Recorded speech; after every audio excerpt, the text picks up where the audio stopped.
All right, we're running, up and running. All right, man. Hey, first of all, we want to give all praise and glory to Yahweh, Ba'ashem, Yahweh Shai, Ba'ashem HaKadosh. We want to give double honors unto the elders, the apostles of GMS, Shalom out there, to the hopeful elect, to push and shoot most sincerely, man. Hey, man, we're coming to the end of the year, man. Another one. You know, the year to push. No, not the year to push. That was, what was it? Yeah, turn it up, man. What forgot that, man? That's lucky, man. But yeah, man, we're gonna head into next year, man.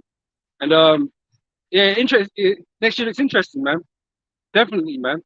You know, we've got all these CDBDCs, you know, looking to be implemented next year. You know, you got you know, turmoil with Russia and Ukraine that's still going on. You know, we've got a hardline government in Israel today, right? So they're gonna cause up, they're gonna stir some shit up. You know, we've got a lot of things happening, man. That a lot of judgments going on. A lot of people dropping like flies recently. You know, it's that. A lot of celebrities. Penny died the other day. Dame Vivian Westwood, designer, dropped dead the other day. Someone dropped dead yesterday. Today was it? Some of us celebrities. Some of us person, you know, you got the Rothschild, the Queen. You know, a lot of deaths this year, man. You know? So next year it'll be like a cracker, right? But yeah, as we head into the year, man, we draw ever closer to the day of the Lord, man. You know, ever closer. Right? Time is always in our favor. Esau's running out of time. You know? Esau's running out of time, man. You can grab that too. Revelation. Huh? Yes. No. Give me Revelation.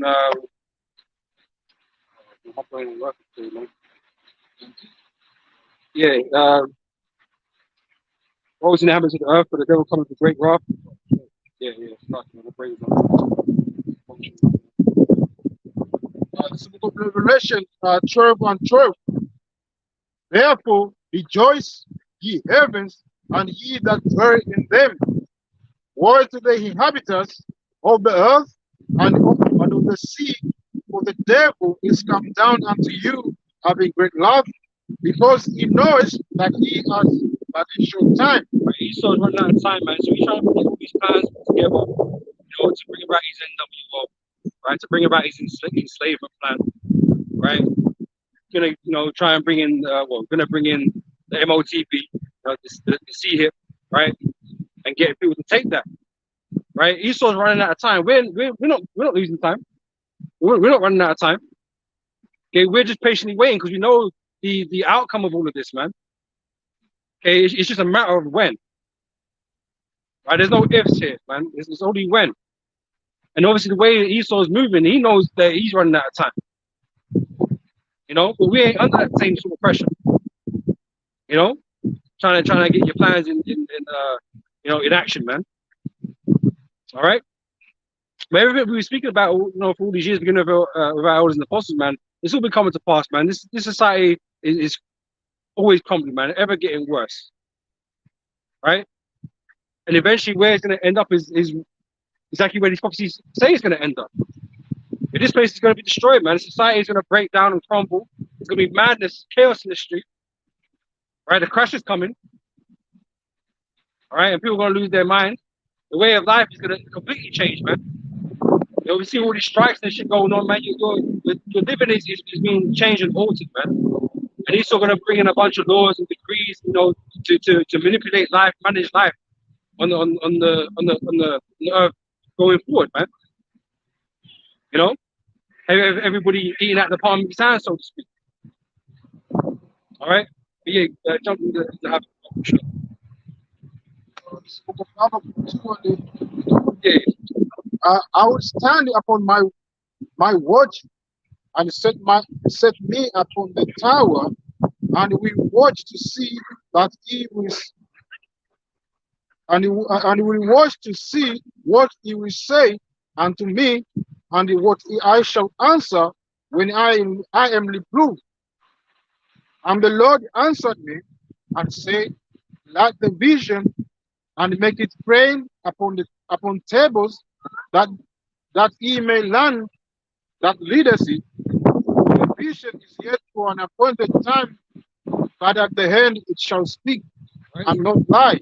So these prophecies, man, are for a point in time, man. They don't.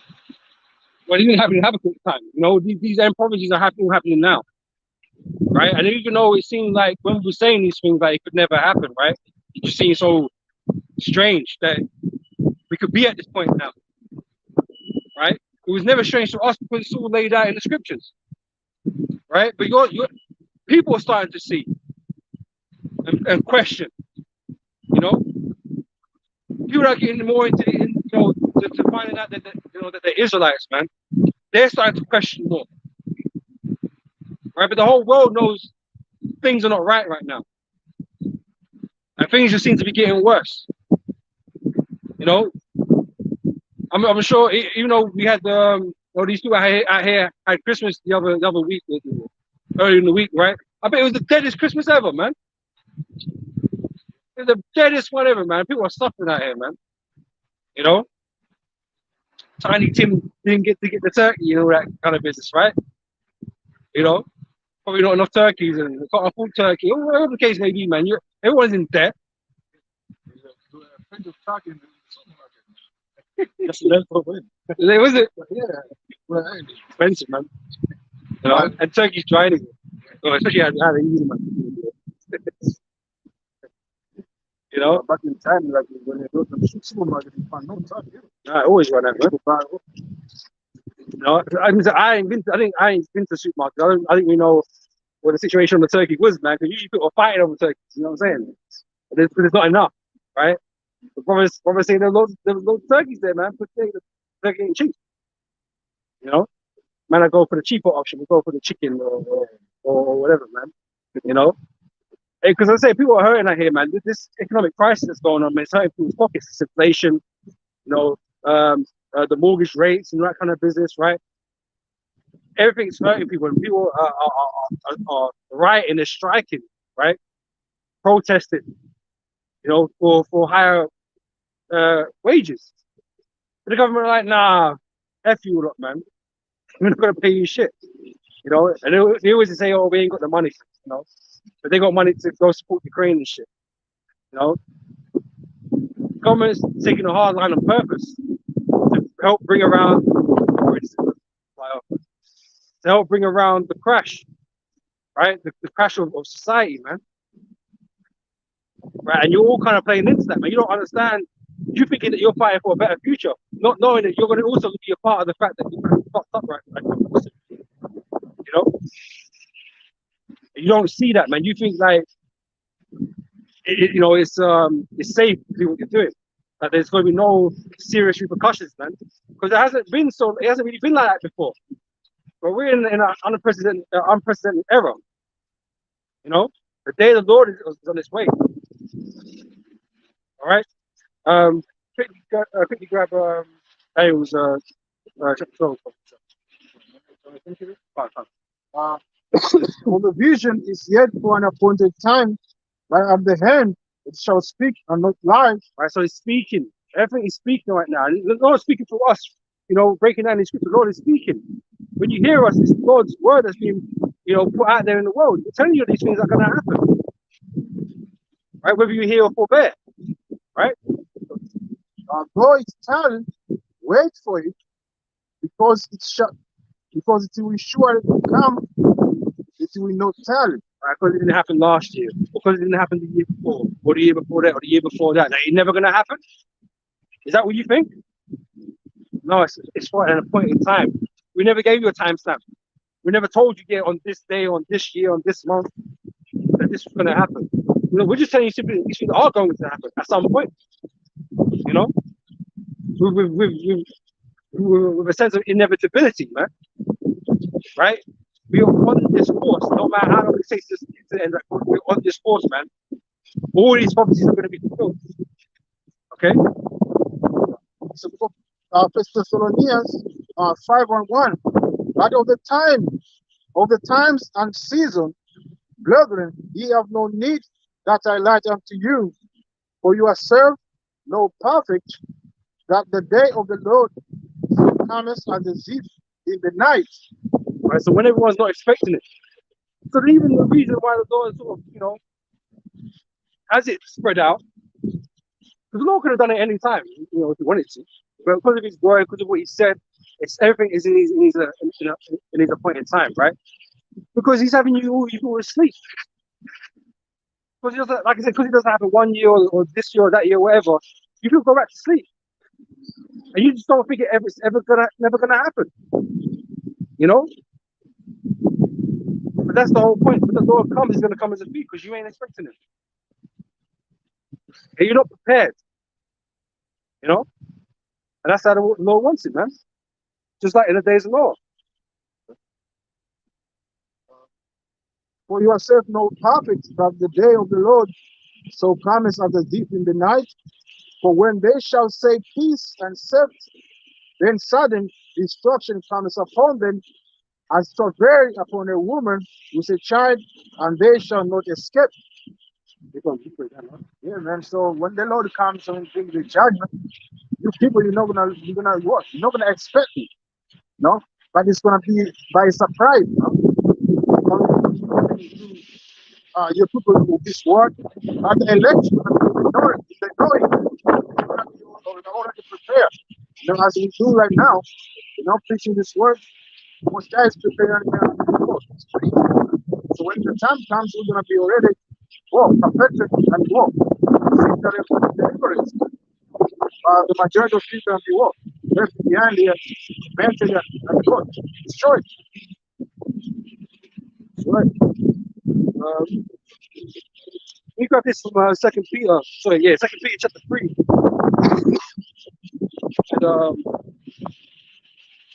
and verse 3, right? It says, knowing this first, that there shall come in the last days scoffers, walking after their own lusts, and saying, where is the promise of his coming?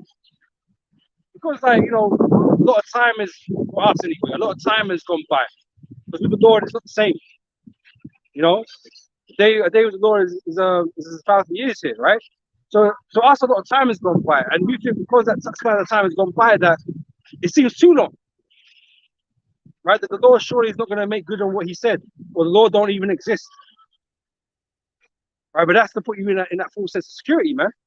So the Lord can take you like a thief in the night, because you ain't going to get right when you should have been getting right, you know. It says, and saying, where is the promise of His coming? For since the fathers fell asleep, all things continue as they were from the beginning of the creation. And that's how they perceive everything is always going to go. Like, there's not going to be no intervention. But guess what? The flood didn't happen. There was a point in time when the Lord destroyed the whole earth, right? Saved Noah and his sons and their wives, right? The Lord did make that intervention. And the Lord going to do it again with fire, right? In the time of Sodom and Gomorrah, Messiah destroyed those big cities, but it didn't go. Lot and his daughters, because Lot was accounted as well, a perfect man on the earth in that time. While the majority of the people in the time of Sodom were busy doing the whole of this world, doing the last of the flesh, men lying with men, women lying with the women. That's all they were doing in that time. And this time is not different from that time. These people, they are doing the same acts that they've been done in time past in the time of Sodom, right? And only we coming out here, vexed, man, with abomination that they are done on this planet Earth. We are the only people coming out against the way this system is running, And at the end, Messiah is going to do the same as they've done to Sodom, destroy the cities, especially America, and deliver only the men and women that are going to be fire and crying for the abominations that they are done on this planet Earth right now, which are the elect. Right?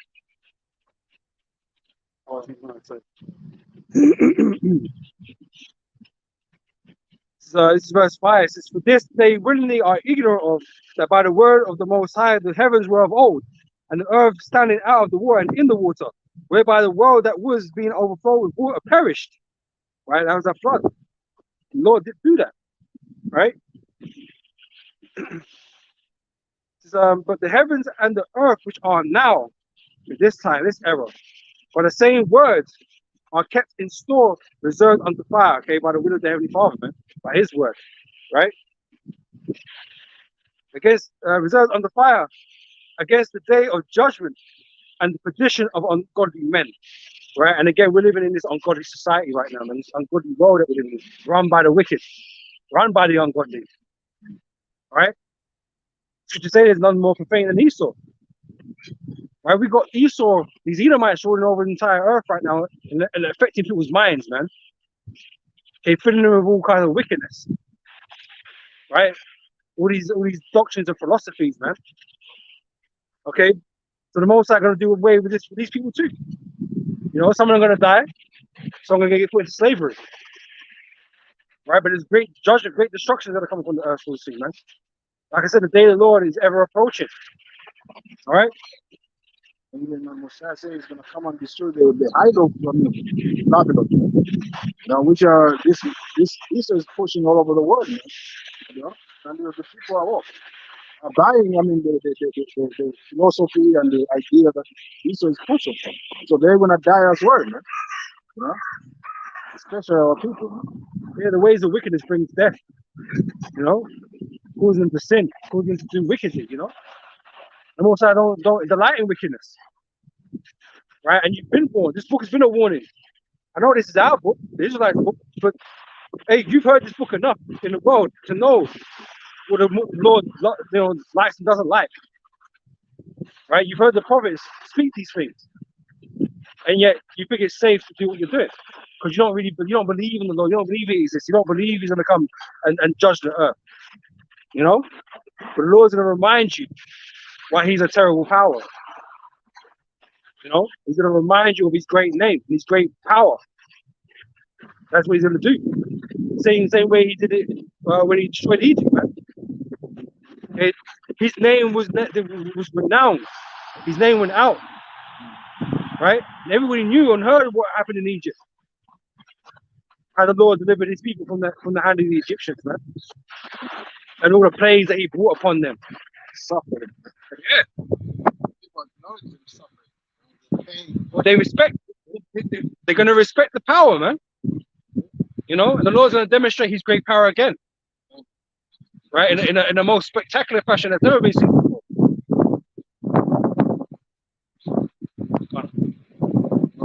So book of 2nd Ezra 15 and 10, which read, "Behold, my people is led as a flock to the slaughter. I will not suffer them now to dwell in the land of Egypt, but I will bring them with a mighty hand and a stretched out arm, and smite Egypt with plague as before, and will destroy all the land thereof." Right, so the Lord's going to smite Egypt as before, hit him with the plagues, you know, hit him with all the everything they see right now, right? You got the plagues and pestilence going on right now, right? You know, just come out of a pandemic and whatever. What do you think is behind that? You might want to say Esau, you know, some of you out there, right? You might say that was Esau or Moab or someone, right? But ultimately, the Lord, the Most High, was one responsible for letting, you know, releasing that in the world, man, and killing off, you know, however many he killed off in the world. The Most High was behind that. Okay, the Lord created good and evil, man. You know, shall it be evil when it's seen the Lord has not done it? The Lord's behind it all, man. And I know you don't want to think of the Lord like that. Like the Lord's only one thing. The Lord, you know, the Most High is only love. No, he's many things. He's all things. Not even many things. He's all things. It's a balanced power. He's a balanced power, right? And there's no power out there that can take power from him. That's greater than, it doesn't exist. He says, I am alone. So he's responsible for all things happening, whether it be good or evil, man. You know, you got something? Yeah, God. God. So book of Deuteronomy 32 and 39. "See now that I, even I, am He, and there is no power with me. I kill and I make alive, I wound and I heal. Neither is there any that can deliver out of my hand." Right. So who's more powerful? The Most High or Satan? Because you people like to think about Satan like he's scary, man. Satan ain't scary. Not compared to the Heavenly Father, he ain't. See, he's known as the most terrible power. A terrible power, man. Even the angels tremble at him, you know? So I know it's easy to think about this, good and evil paradigm like the Most High and Satan, but it's not. The Most High is over all paradigms, you know? Satan is nothing but a tool to exact certain judgments, certain punishments, man, that the Most High uses to bring evil upon somebody. That's what it is. There's no way Satan could be anywhere close to the Most High strength, not even a little bit. But you're taken by this idea that Satan is like a rebellious angel and somehow he's able to go against the Heavenly Father. Bro, that's fairy tale, man. So then work for the Lord, for the Heavenly Father. Exactly. How can the Lord be all powerful, but he can't control Satan? Doesn't make any sense, right? And you Christians got full of holes in your doctrine. We know this already, but the Most High is behind all things that happen on the earth, man. It's just the truth. This is the book of And so yeah, the Most High smite Egypt with these plagues again, man. Okay, up until the point where it gets destroyed. Okay, yeah. the modern day Egypt is a mountain. That's right. Yep. Okay. It's a book of Ecclesiasticus 39 and 28. There, we start from 27. All these things are for good to the godly, so to the sinner they are turned into evil. And 28, there be spirits that are created for vengeance, which in their fury lay on sore strokes. In the time of destruction, they pour out their force and appease the lust of him that made them. So the Most High is responsible for all the angels, the angels on the left hand side, angels on the right hand side, man. Someone created for wrath, man. Someone created just to bow. You know what I'm saying? The Most High got different angels doing things, man. But they're spirits created for wrath, meaning to do evil on the earth, man. To bring about, because evil means a bad time. To bring about a bad time, and that is what the day of the Lord is. The day of the Lord is darkness and not light. The day of the Lord is not a good time for people on the earth, man. And evidently, right now, we're not in a good time. This ain't 1999. You know what I'm saying? You can apply like it's 1999. This ain't that spirit, man. It ain't that time, right? We're in days of peril, days of trouble. That's what we're in right now. Fire and earth and famine and death, all these were created for vengeance. Teeth of wild beasts and scorpions, serpent and the sword, punishing the wicked to destruction. They shall rejoice in his commandments, and they shall be led upon earth when the need is. Yeah, you're not gonna have angels disobeying, feeling bad for humans or whatever, man. You ain't gonna. There was that movie one time. I can't remember what the movie was called now, man, but I think it was either Michael or Gabriel, man, with a change of heart. Didn't want to follow the Most High's command. So man was Michael and Gabriel were fighting or something like that, trying to save some baby. I don't fucking know. Can't remember the thing properly, but you ain't gonna have a situation like that, man. They're gonna fulfill the commandment, man, and they love to do so. Just the way Satan loves to fulfill the commandment. He's no different. He loves the challenge. When Satan was sent to Job, he loved that challenge, man. He was enjoying himself with that challenge, man. Obviously, he was upset he didn't win the bet, obviously, but Satan loves the challenge of corrupting people, man. That's what he does. It's what he's for. He don't feel right if he ain't doing that. You know what I'm saying? That's his purpose. Everything was made with purpose. But all purposes is never to disobey the Heavenly Father, man. Definitely, that's not in the programming. No angel disobeyed the Heavenly Father. Not one. All right. Only us rebellious human in the flesh. You know what I'm saying? Start disobeying and start getting jacked up for it. But the angels, they're like perfect in their form. They do everything they're supposed to do. Yep. Is that? Yeah, more.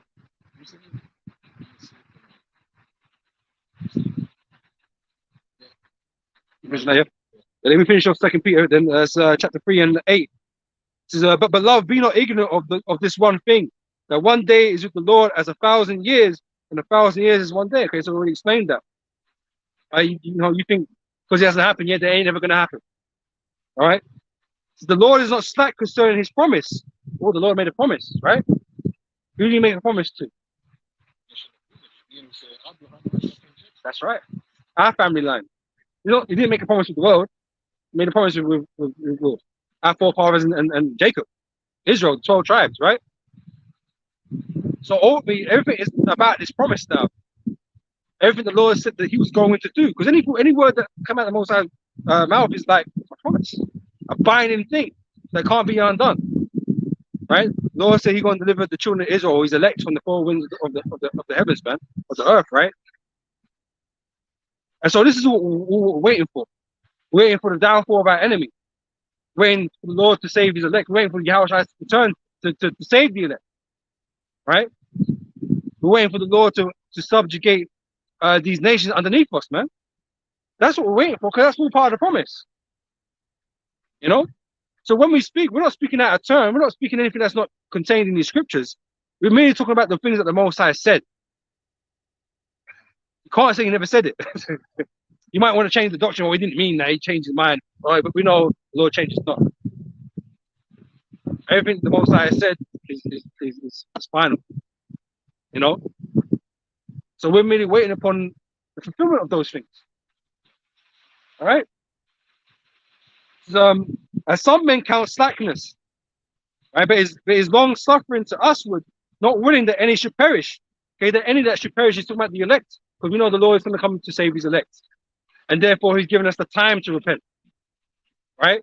He's given us the span of time to repent, because if we didn't all wake up the same day, you know what I'm saying? The Lord is given time for us to all come around, because we've come upon this earth at different times, man.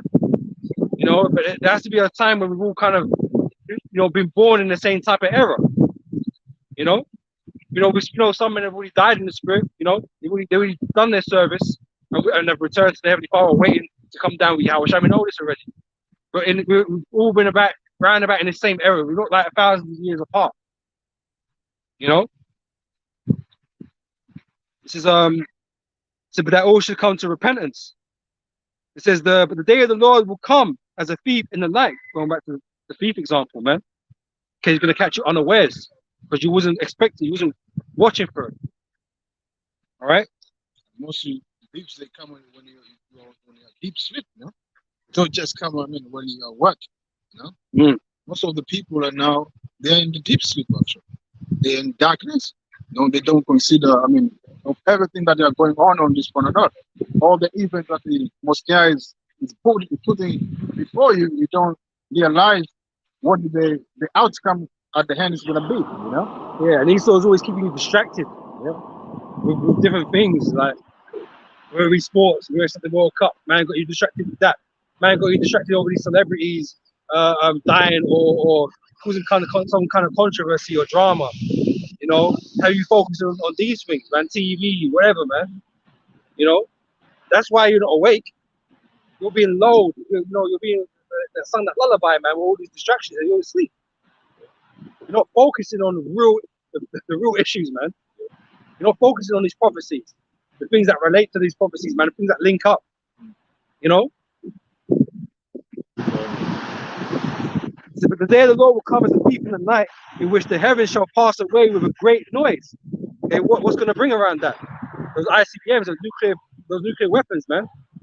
Right? That's why they were made, to bring around this great destruction.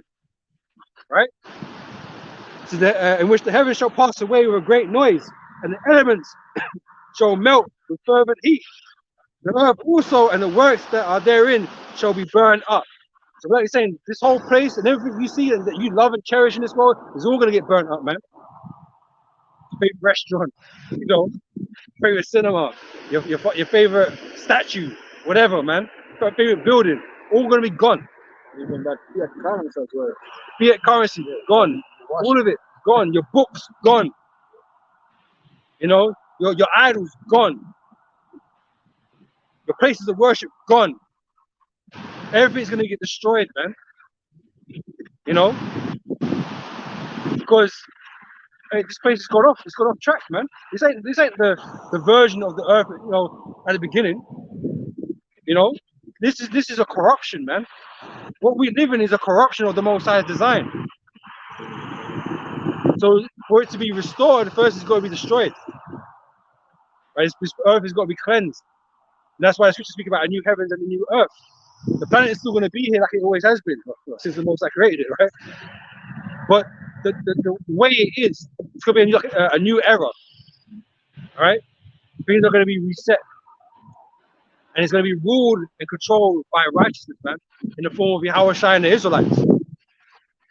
Okay, we're not going to allow corruption to be in the earth any longer. All right, and that's going to be a beautiful day. Because in this world, really, what you experience is pain and suffering.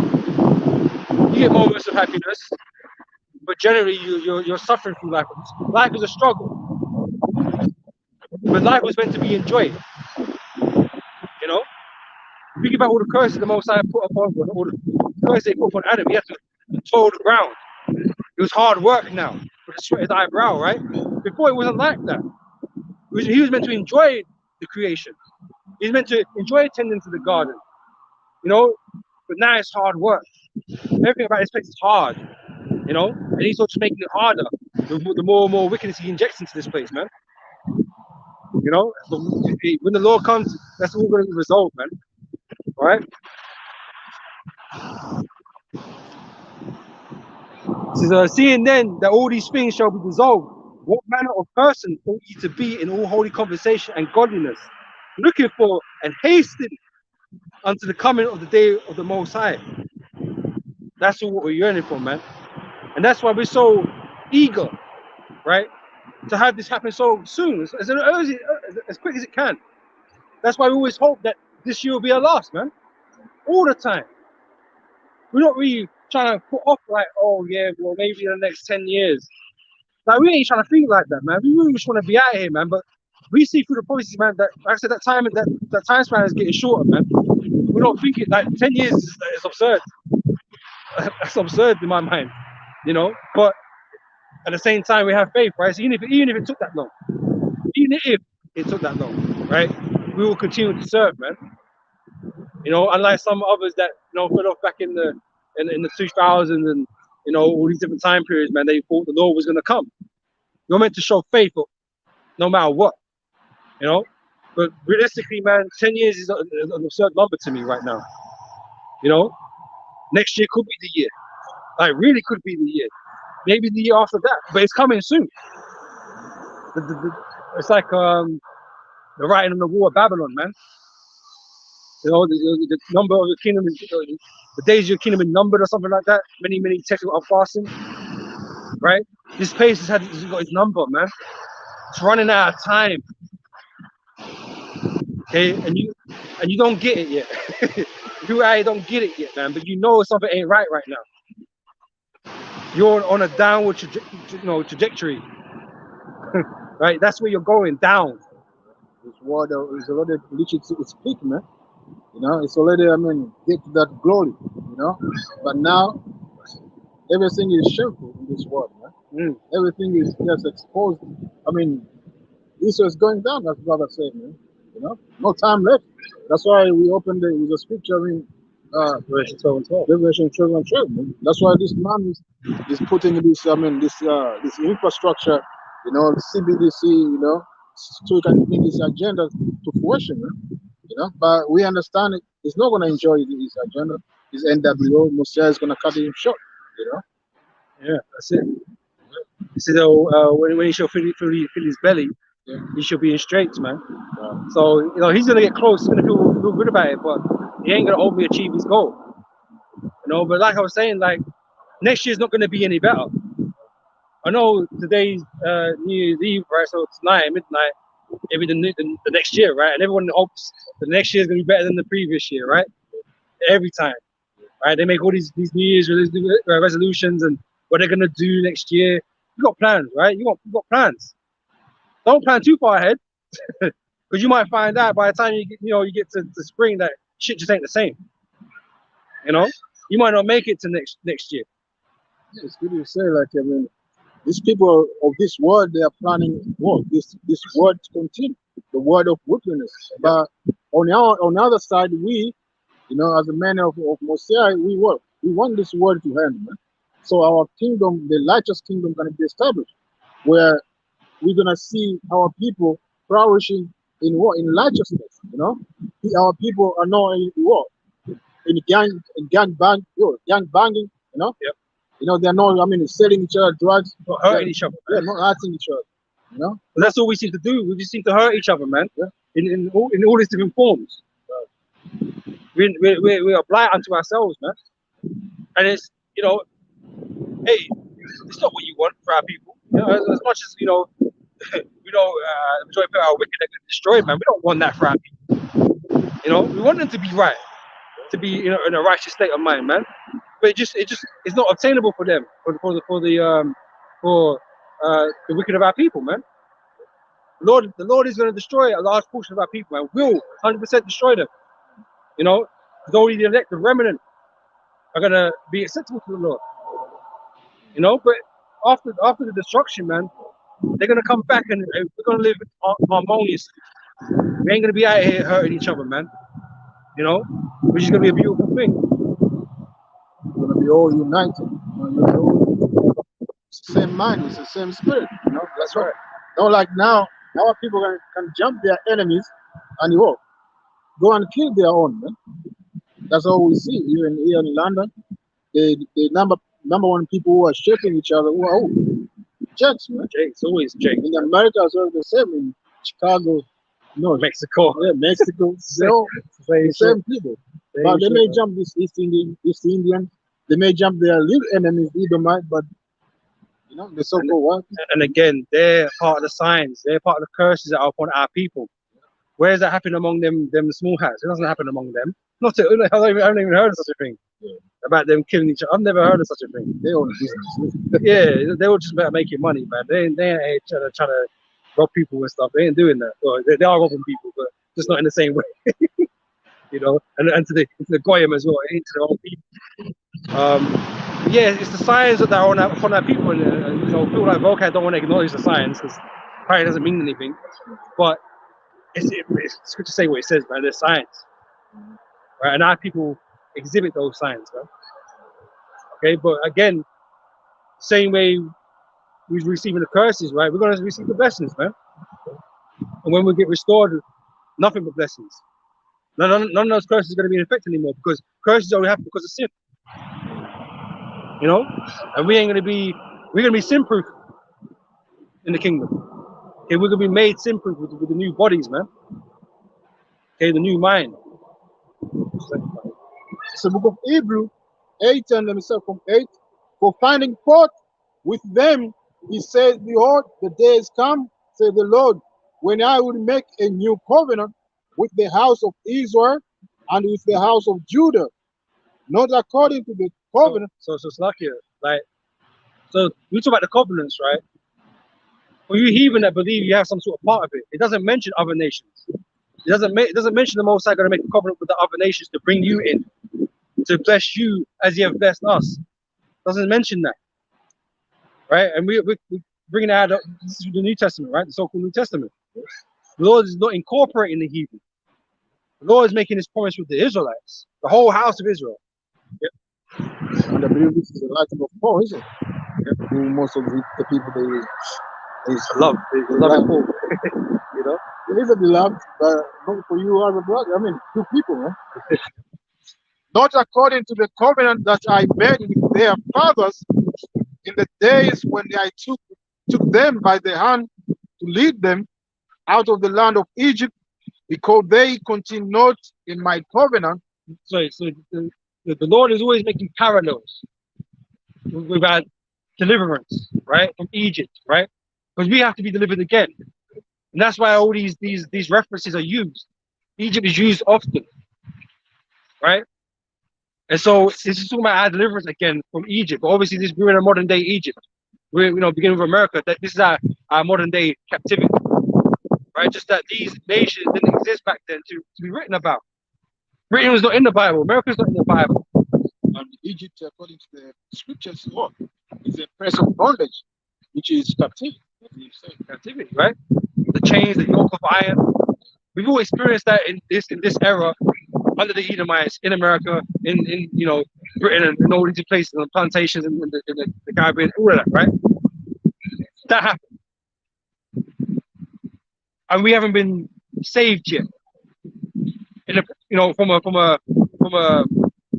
biblical perspective, right? Because when the Lord saved Israel out of Egypt, He didn't just set the chains of us. We was still in Egypt. We weren't in Egypt just like no chains. Yeah, I feel free now. I've been emancipated. I was gonna go around and live like an Egyptian. No, the Lord took us out of the land of Egypt and destroyed them. That's what saving. That's what being saved is what it means. When he took us out of Egypt, as you say, we didn't go back to what? To shave our heads and be like Egyptians. But we went in the wilderness, what Messiah did. He gave us a law, statute and commandment to keep, to work. So we can be different from the rest of the people of the world. And He gave us land, Yeah. Gave us our own place. Right? Gave us the land that He promised to our forefathers. And that is the same thing that's going to happen essentially. Right? We're going to be delivered from this captivity we're in today, this modern day Egypt, right? And we're going to be given things, right? We're going to be given new bodies. We're going to have the laws built inside us. Not the Lord gave us the law before, but now it's going to be in us, right? We're going to be given that heart of flesh instead of that stony heart, right? We're going to be walking in a manifestation of the law, essentially, right? We're going to be given our land back, or we're going to return to our land, right? We're going to remove the heathen that are there, or the heathen are going to be removed by fire, by the way, right? Because Israel is going to catch fire too, right? And we're going to return to our land, and we're going to set up the what's that word, man? I don't know, lack of a better word, man. The central hub of governance in the world from Jerusalem, man. And our law and our rule is going to stretch around the whole earth. That's what it means to be saved. That's what the Lord's going to do for us, man. Give us autonomy. You know what I'm saying? Fulfill the blessings and the promises that He gave to us, man. Right? It ain't simply just taking off chains. Because if that was it, man, He didn't need to destroy Egypt. If all He had to do was take the chains off. We're not free. This is my point. We're not really free yet. Still yet this day, Baruch, right? We're yet this day in our captivity. That's the truth. You might feel like you've got the freedom to walk around and buy whatever, be a consumer, but that is not what you're meant to be. You ain't free to be an Israelite, evidently. He still don't want you to claim that. So they still call us black, Jamaicans, yeah. Latinos. You ain't free to be an Israelite. You ain't free to follow the Lord in truth.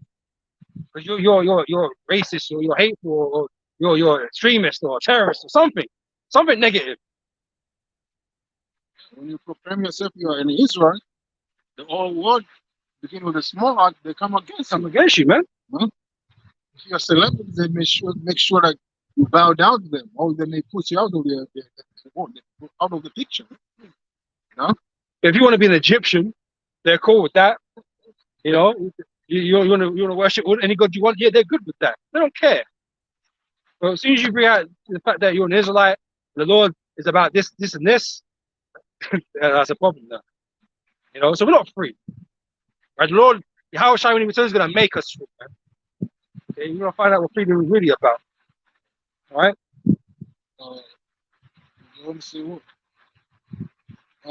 They continue not in my covenant, and I regard them not, say the Lord. For this is the covenant that I will make with the house of Israel after those days, say the Lord. I will put my laws unto their mind, and light them in their heart, and I will be to them a power, and they shall be to me a people. We are the Lord's. He is our power. He ain't the power of the other nations. This is very, I always put it, but exclusive. It's not an inclusive doctrine. All these prophecies that have ever been spoken has always been concerned about His people. and what he plans to do with them, the good and the bad. You know, it was never for the opportunity for the heathens to sneak in. That was never the case. That's why the covenant is made with the house of Israel, and how he's going to make us perfect, like our Lord was perfect. You heathens are not perfect. You're never going to be perfect. Okay, you're simply here to serve the Israelites, man. Okay, you don't need to be perfect for that. All right, you just need to do your told. You know, and have the respect. That's it. But we're special, like Deuteronomy 76 states. We have been made special to be above all people upon the earth, and that's the way it's going to be. You know. And they shall not teach every man his neighbor, and every man his brother, saying, Know the Lord, for all shall know me, from the least to the greatest. So this is an interesting concept now, right? So among us brethren, we ain't gonna have to teach each other like we do now. You know, to get right with the Lord, to teach him the Lord's such commandments and all this stuff. We ain't gonna need to do that because we're all gonna have it within us anyway, right? But we are gonna have to teach the heathen because they're not us. Lord ain't gonna change them. He's gonna change us. He's gonna put us on that super level. But we are now perfect in the Lord, like being given this, we're now perfect in the Lord, and now we're able to administer that law properly. And such as it is, the whole world is going to receive this doctrine, or these laws such as commandments, right? So they can be better, not perfect, but better. Because right now this earth is under a wicked vibration, under wicked laws, unrighteous decrees, right? We're going to scrap all of that. We ain't going to have that going on anymore. You're going to learn the right way, so the earth can be, at peace, right? So we're going to enforce that law. So we're going to have to teach you. That's why the whole world right now is in constant war. Every time you turn the news, you see like this nation are fighting for with this not other nation. Because what? People are what? Covetous. They want, some other people lands, some other people resources. That's why this nation, they're always in war, man, because of the resources of the land. But when we come to look, we're gonna what? Teach them, what the brothers say, the words say, the righteousness of the Heavenly Father, and the nations, they're gonna what? They're gonna learn it, they're gonna understand the perfection of the Heavenly Father, and they're not gonna be looking each other lands, man. Yeah, we're gonna restore everybody's inheritance, man. Yeah. The Lord has given all the nations their inheritance, right? And we know it's not ours. We don't need to claim that land. You're going to serve us, and you're going to bring things from your land, but it's your land. It's not like a piece. Yeah, but he wants to everything, right? So you're going to have your own land to do what you're doing on, right? But you ain't going to encroach on someone else's land, right? You're going to respect your own boundaries, man, or the boundaries that we set. That's going to be balanced, man. Because this nation, maybe they are good in maybe certain resources. It's going to be better for the other nation. That's it. If you got a resource that you ain't got, you make an order, man. You put the order in and say, yeah, can I get 2 tons of this or whatever, man. And that's how we're gonna do. Like, we want something, you're gonna bring it. You're gonna bring it. You're gonna bring it, man. And that's how we'll do it. We're not gonna starve your nation of all your resources. Like Esau has done is doing now, and has done in the past. And then Romans did the same shit. After they conquered somebody, they had them under tribute, but they was under some mad tribute, man. Some crazy tribute that these people couldn't even survive on, because they were just being pompous with it all, with the power. And Esau does the same thing. He'll come blow your shit up and take your resources. There's nothing you can do about it. Take your oil, take your lithium, take your diamond, whatever he wants, he'll take. He'll strike a deal with a few men, pay them some money, but the rest of the country, the rest of the nation is in poverty, man. It's struggling. But that's you got your own heathen brothers to thank for that, man, because they're sellouts. So the rest of you people, man, so they could be rich. So they're covetous and don't give a shit about you, man. But we're gonna make sure if it runs smoothly on the earth, man. And that is our job. That's what we're made. That's what we was made for. Kings and priests. That's right. Okay. Of Isaiah 2 and start from the top. The Lord, the word that Isaiah, the son of Amos, saw concerning Judah and Jerusalem, and it shall come to pass in the last days that the mountain of the Lord's house shall be established in the top of the mountains, and shall be exalted above the hills, and all nations shall flow unto it. So does it not correlate with what I quoted in Deuteronomy 7 and 6? To be above all people, the government of Israel, which is the elect, right? They're gonna stand at the top of all authorities on the earth, man. No, obviously, Yahushua and David, right? But as a nation, we're gonna sit at the top. And we're gonna be governing all the other nations on the planet. You know, just like Israel does today. You know, these UNs and all this business, man. You got the say on everything. You know, always if it's being, we don't need to confer. We don't need to confer with the other nations, man. We know what's best. We know what's right. Right? So we're gonna tell you what needs to be done. And you're simply gonna do, you know? Because otherwise, you know, judgment comes because you ain't doing the things right. Okay? And many people shall go and say, come ye and let us go up to the mountain of the Lord, to the house of the power of Jacob. The power of Jacob. It ain't your power, ain't your other nation's power, it's our power. And you're gonna become seeking us. Right? Yep. And he will teach us of his ways, and we will walk in his path. So we're gonna teach you. We're not gonna teach each other, like we just read, right? We're gonna teach each other, we're gonna teach you. Because we're gonna be masters of the law now. We're gonna be perfect. We ain't gonna get things wrong. We're gonna bring righteous judgment. There's not gonna be anything that's gonna be beyond our sight to be able to judge on. We're gonna get it right every time. You know, unlike today's system, you know, a bit of shitty evidence, the whole case gets thrown out, or someone gets longer than they're supposed to. Some men are not meant to be in jail.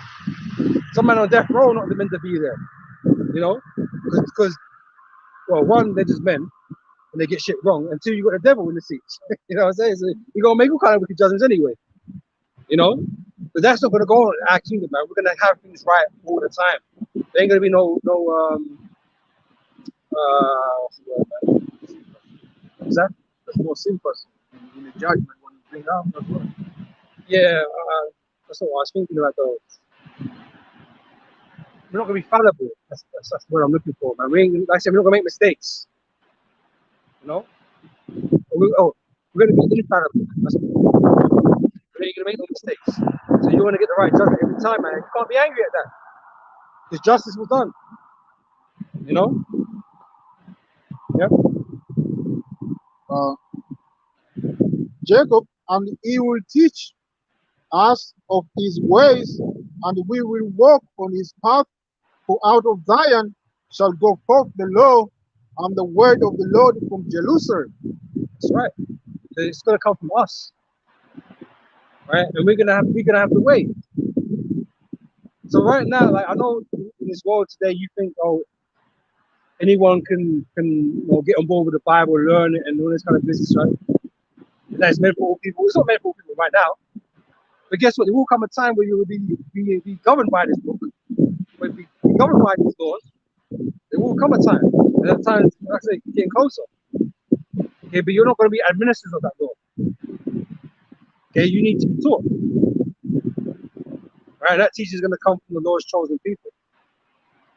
You know, as we have established with Israel. All right. And he shall judge among the nations, and he shall rebuke many people, and they shall beat their sword into plowshares, and their spears into pruning hooks. Nation shall not lift up sword against nation, neither shall they learn war anymore. Right. So again, there's going to be peace on the earth, man. There's going to be no need for fighting. You only concentrating on farming. You know, the simple basics of life, farming. Farming is like the most detrimental thing that people could be doing, really. It's beautiful. You know? Yeah, husbandman. You know? Well, you know, I'm not saying I'm green fingers. You know, I mean, I'm not going to say that, man. Not my way. I'm not used to that. But it is fundamental to life, right? In terms of what men should be doing, right? Because right now everyone's been urbanized. That's farming now. And also, you know, this is why we're importing a lot of shit. You know, and now you're dependent on others most of the time. They're not able to sufficiently support yourself. That's not balance. You know, but in this time and that time, yeah, you're gonna go back to doing that. The basics of life. You're gonna be worrying about, oh, what land is that man sitting on? What's he got over there? You know, oh, let's take it. So man are gonna go with a sword and whatever to take that land. You ain't gonna worry about all that stuff, man. You're gonna farm your own land, right? Everyone's gonna farm their own land to produce what they, you know, are able to produce. That's, yeah. Different regions got different specialities, you know. Nutrient on the Yeah, soil. different types of salt. That's right. Different minerals, vitamins, and all that stuff. Yeah, man. There's all difference between locations, man. You know, the Lord made a great variety in the earth. Most I mean, you call this, I mean, the bottomless pit. Or Europe, man. Because there's nothing good down from, I mean, Potatoes. yeah, Yeah, some potatoes. the less of this thing they have to import, can't put in a large quantity. Maybe some apples as well. You know, yeah. But it's not known. It's not known for its the quality of its produce, man, or the amount of it. You know, that's why when you go to the supermarket, you're gonna mostly see a lot of it from other countries. Some lands, man, I believe it. If you go in the land in Africa, even your brother say it last time, like if you drop a seed, it's gonna grow itself. Yeah. But here, if you drop a seed, I just try, you know. Well, Never grow up. I used to get so disappointed, yeah. But don't quite roll put concrete chips in it. Once you drop seed every year. I feel that these things here, I'm gonna see it grow one day. Yeah. To this day, I ain't seen nothing grow. Yeah. I seen nothing grow. Not even a little bit. You know? And you know, maybe it's just that, you know, the fact that this place is shit for that sort of stuff. But what was I say? I'm thinking this as well. Like when you go to these other countries, how often do you think you will see a product from Great Britain there? Where are you gonna see it? What we're not gonna see. You can't really see the electricals in these different countries. Like, Britain don't make shit no more, man. You know what I mean? Yeah, it's all made in China, man. You know, so yeah, Britain, you know, Europe and Britain a lot. It ain't known for that type of shit, man. You know, it's dying, right? Because it's been mistreated. You know, you still don't give the last service don't give it the rest that it needs to be the best it can be. You know, but hey, that's all part of the prophecies. You know, that's the conditions things are right now. On top of that, they put them, oh, this, I mean, Fertilizers, fertilizers, the pesticides, and it's full of chemicals. So that's also part of it, destroying the ground. The ground. Nutrient. So like I said, in the kingdom, we ain't got to do all of that stuff, man. Because the earth is going to rejuvenate. Again, a new earth, new heaven, new earth, right? It's going to rejuvenate. It's going to be refreshed. Kainos, right? It's going to be refreshed. And we're going to go back to the Garden of Eden days where everything was abundant and fruitful. There's a counter right here. Two people we have to work to carry the cluster of grapes. The cluster of grapes. Yeah. In time, like, not in the time, in the ancient time. So we're gonna experience different things that sound, you know, magical. You know, it sounds kind of crazy, right? Because we're used to what this earth produces now, but this earth is old. It's been used and abused. So it's not. Hey, the earth's not performing at its peak right now, right? But we're gonna get to enjoy that in the kingdom. All right. Something Esau could never experience. Let's finish with that one. Let me finish this off. 2 Peter 3 and verse 13. It says, nevertheless, we according to his promise Look for new heavens and a new earth, wherein dwelleth righteousness.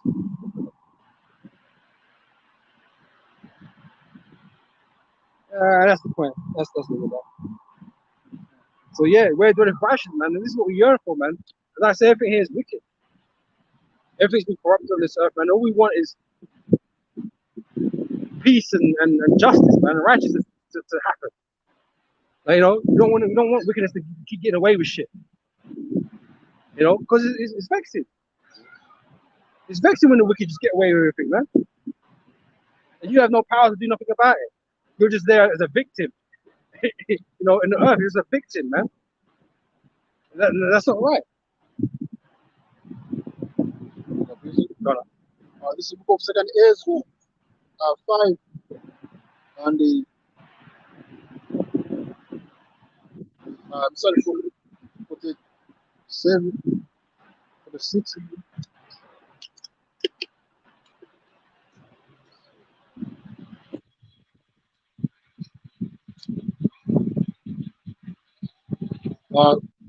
5 and for the 6 you say, and he said unto me, ask the womb of a woman, and say unto her, if thou bringest forth children, why dost thou eat not together, but one after another? Pray her therefore to bring forth 10 children at once.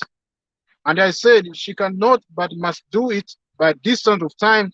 Then said he unto me, even so I have given thee, I've given the womb of the earth to those that be sown in their times.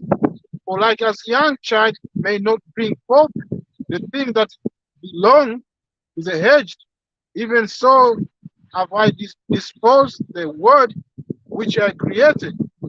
And I asked and said, seeing thou hast now given me the way, I will proceed to speak before thee. For our mother, of whom thou hast told me that she is young, draweth nigh unto age. He answered me and said, ask a woman that bears children, and she shall tell thee. Say unto her, wherefore are not they whom thou hast now brought forth like those that were before, but less of stature? And she shall answer thee, they that be born in the strength of youth are of one fashion, and they that are born in the time of age, when the womb bears, are otherwise. Just getting weaker. You know, what you're able to pass on to the child, or you know, in this context now, isn't as good as it was when you was younger. When your immune system was at its peak and all this kind of business, you was prime. The earth is not in a prime state anymore. So what it produces is not prime. You know, especially if it's not been given rest, it's been worked. So it's old, it's feeling old. It's not able to produce what it once did before. You know, it's less. Yep. And she shall, when the womb bears otherwise, consider thou therefore also how that ye are less of stature than those that were before you. The men are old.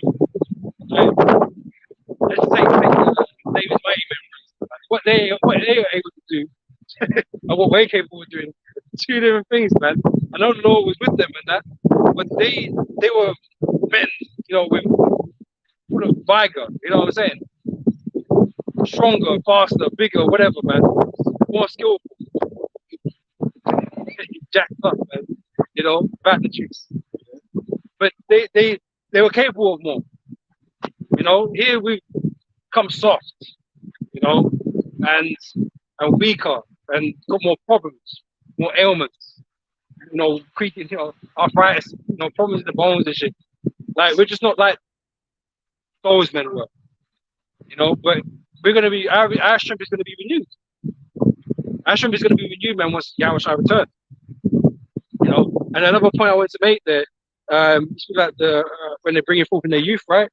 Reuben was the first of the sons of Israel, sons of Jacob, right? And that was said to be his strength. His firstborn was the strength of Jacob. You know, So there is, well, that's it's known. Obviously, the firstborn inherits the best of you in terms of your genes and stuff like that. You know, usually the stronger and whatever. You know, the taller or whatever. You know, but as you go down the line, it gets diluted because you're a little bit older now. Your woman's a little bit older now. You know, your genetic code is degrading. You know, so it's you get a little bit less and less as you go on as time goes on. Hence, today we're not the same as those men because it was strong. It was strong back then. You know, it's more pure. Or however you want to look at it, man. So they were just made of different stuff, essentially. You know what I'm saying? But we're gonna restore, restored. Even the food that they used to eat, not you can't compare. Yeah, all of that. Food, Yeah. The environment they're in, you know what I mean? They ain't gonna worry about the chemtrails in the air and the shit in the water, the plastics. You know what I mean? They ain't gonna worry about it. The nuclear waste. They ain't gonna worry about that. It doesn't even exist. Juice and the cheap. Yeah. They ain't gonna worry about all that shit fucking with their systems, man. You know, so less tainted, less corrupted in the flesh. Was it later? Grab us second Ezra 9. Sure. So just going back to the fact that the world is on a downward slope, and as the years go by, as we go into a new year, right, things are going to get worse as according to these prophecies, man. And you're seeing the signs that's the case. That all these prophecies are being fulfilled, man. That's why we Habakkuk chapter 2, right? Because all these are signs of the impending end. You know, the inevitable end. Okay, it's all happening as we speak. Okay, Time of doomsday. yeah, the day of doom. The scripture said the day of doom, man. Doomsday prophets. But what else are we meant to do, though? What are prophets meant to do? I don't understand. Like, if you can't tell, you can't say that. You can't say that. Oh yeah, this kingdom's going down. Like, what are we meant to be doing? It's a joke. You know? Because the prophet Messiah, when they send them, they don't come in peace. Man. Yeah. Even in somewhere one time when he came, in the time when he went to anoint David, the people say what they saw Samuel. They were scared. Yeah, man. You know what he's gonna come and say. You know? But this is the point, like what do they want us to do? They want us to speak smooth things, right? They want us to do as the false prophets did. Right? Tell them everything's gonna be all right, we're gonna get back on our feet. Yeah, that is not what's gonna happen. Okay, we tell you what is going to happen according to prophecy. Come in the name of the Lord. That's right. And the Lord is not happy. You know? So how can we be happy? It's good to say that the Lord is angry with the wicked every day. And we haven't got anything good to say, man. Other than the fact that the Lord is going to come and save his elect, as pertains to the gospel, the good news. Other than that, there's nothing good to say about this place, man. How can we defend this place? You know? How can we defend this place, man? You know what it means? Ridiculous. You know what it means when we defend? This place is wicked. You know? That's it, man. Full of abomination. That's why we see now people are being degraded and being brought into the mind of a child to think that they can be women while they've been born in animals, you know, and that's the word you can defend. Huh?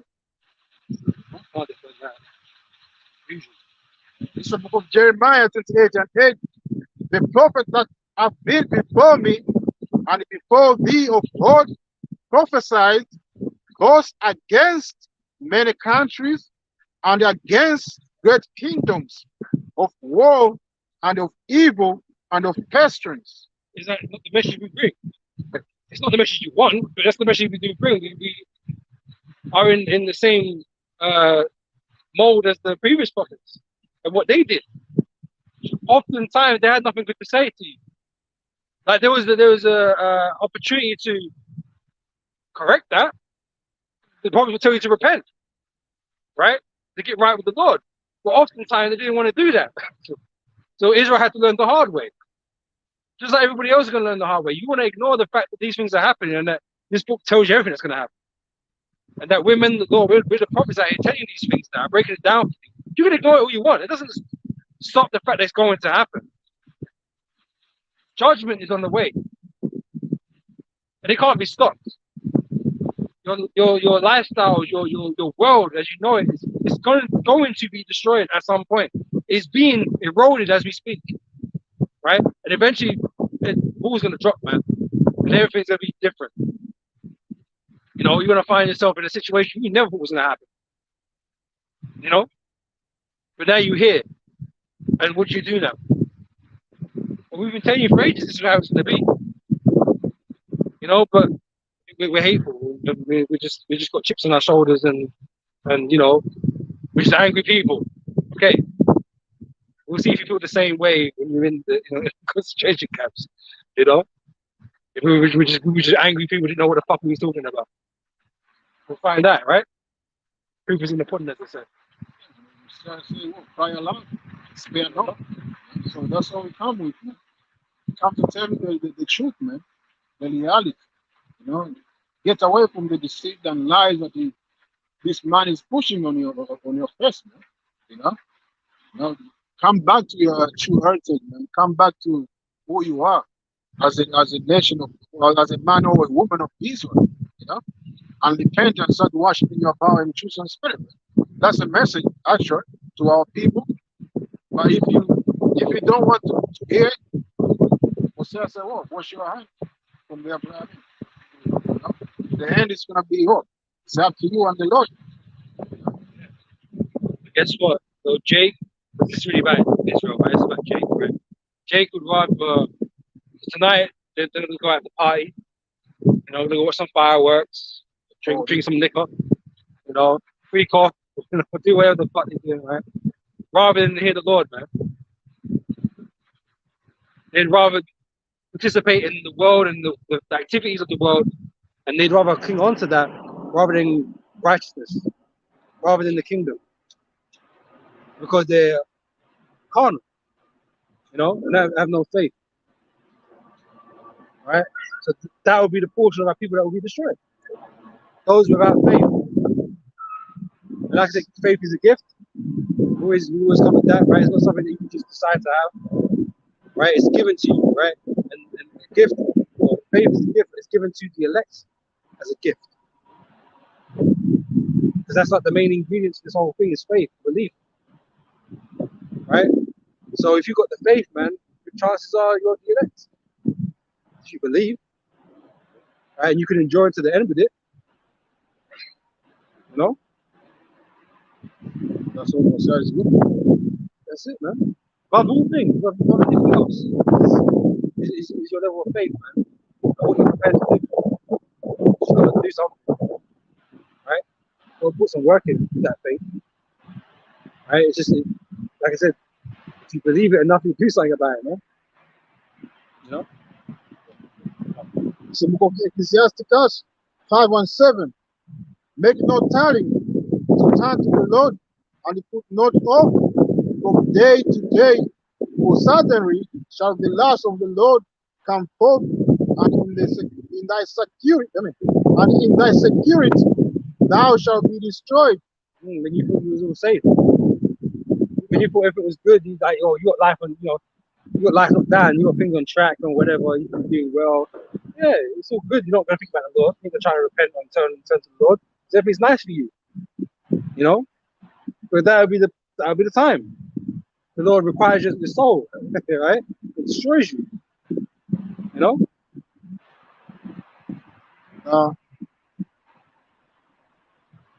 Thou shalt be destroyed and perish in the day of vengeance.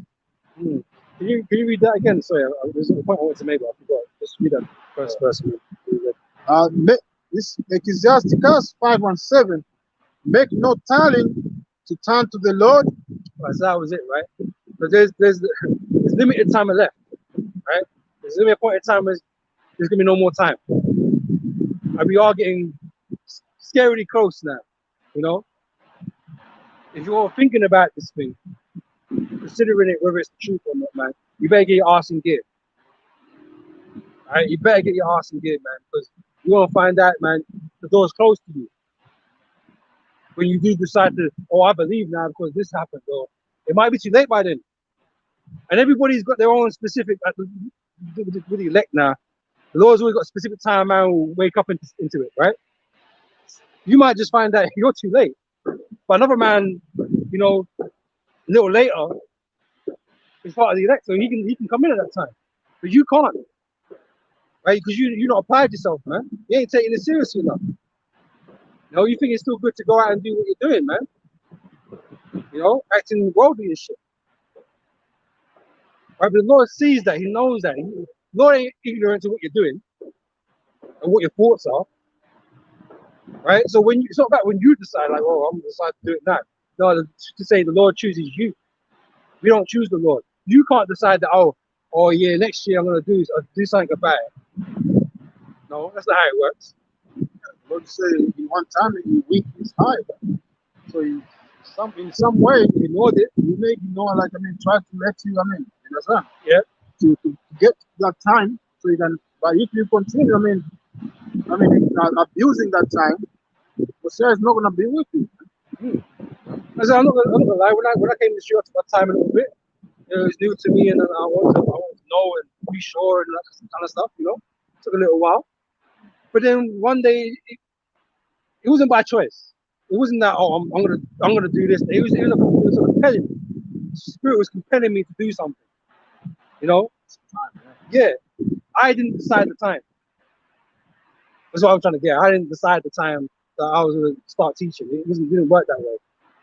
The Lord put the Spirit on me to do when it was time. I believe to Thomas or disciple didn't believe like Yahushua was. Now in Thomas, yeah, so they say, yeah. Thomas, yeah. But Thomas was accounted as an election. Yeah, it was the apostle. You know, but it just took time for him to garner that, faith or that belief in what was going on at the time, man. You know, so they say everyone's on a different time scale, man. But don't play the game of thinking that I've got all the time in the world, because things are looking bad, man. Like it's that sort of situation, man. You don't want to be,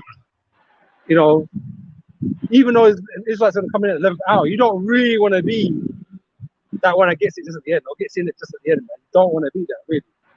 Yeah, that's too sketchy. I'm gonna pursue my work, my career, and I'm gonna come back. What the Lord said, when you say like you tell the follower, the disciple actually, tells them like come and follow me. Someone say, well, like they want to go and bury the father. Yeah, bury the father. Somebody say like I bought the new land, so I need to go and proceed. To see it. Yeah. But the Lord is saying, oh, if you have to follow me, you have to pass everything. From now. Yeah, come now. Carry your cross. That's it. All right, so yeah, you haven't got much time to play with, man. So don't keep playing. If you're considering this thing, man, you're getting into this, Make no time to turn to the Lord, and he put not off from day to day. For suddenly shall the last of the Lord come forth, and in thy security thou shalt be destroyed and perish in the day of vengeance. So the Lord is coming to do what? To bring judgment. As they say, the Lord is waiting right now, to come down. And when he comes down, he says he's gonna cry like a woman in travail. So and they say also in the Bible say what? The day of the Lord, in the day of the Lord is what? The slain of the Lord is gonna be many. It means there's a lot of people gonna die in the day of the Lord. So it's not gonna be peaceful when the Lord comes. It's gonna be he's gonna create peace, but he's gonna create that war first, man. And as the scripture said, Most High is a man of war. Right, and we know the Son comes in his likeness. Right, we know exactly what he's coming to do. Coming to judge and make war. He's coming as the king, the Lion of Judah, conquering Lion of the tribe of Judah. And Lion, what they do, Lion, tear shit up, tear shit up, man. We know, we're gonna take the crowns of the nations. So we know he's not. Let's be honest, he ain't coming in a nice way. Coming with violence.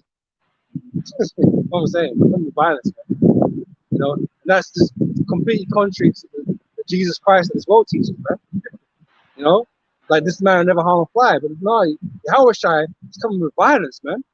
Supreme, like extreme violence. You know. So yeah, you're gonna be in for a rude awakening when it all goes down, man.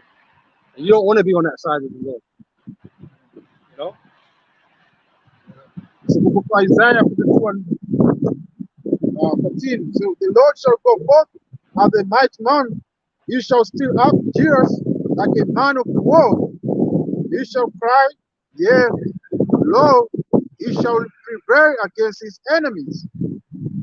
And the number one enemy is Esau, Edom, but not to exclude you, Israel as well, the one who are rebellious, those who don't want to continue to follow your power, Yep.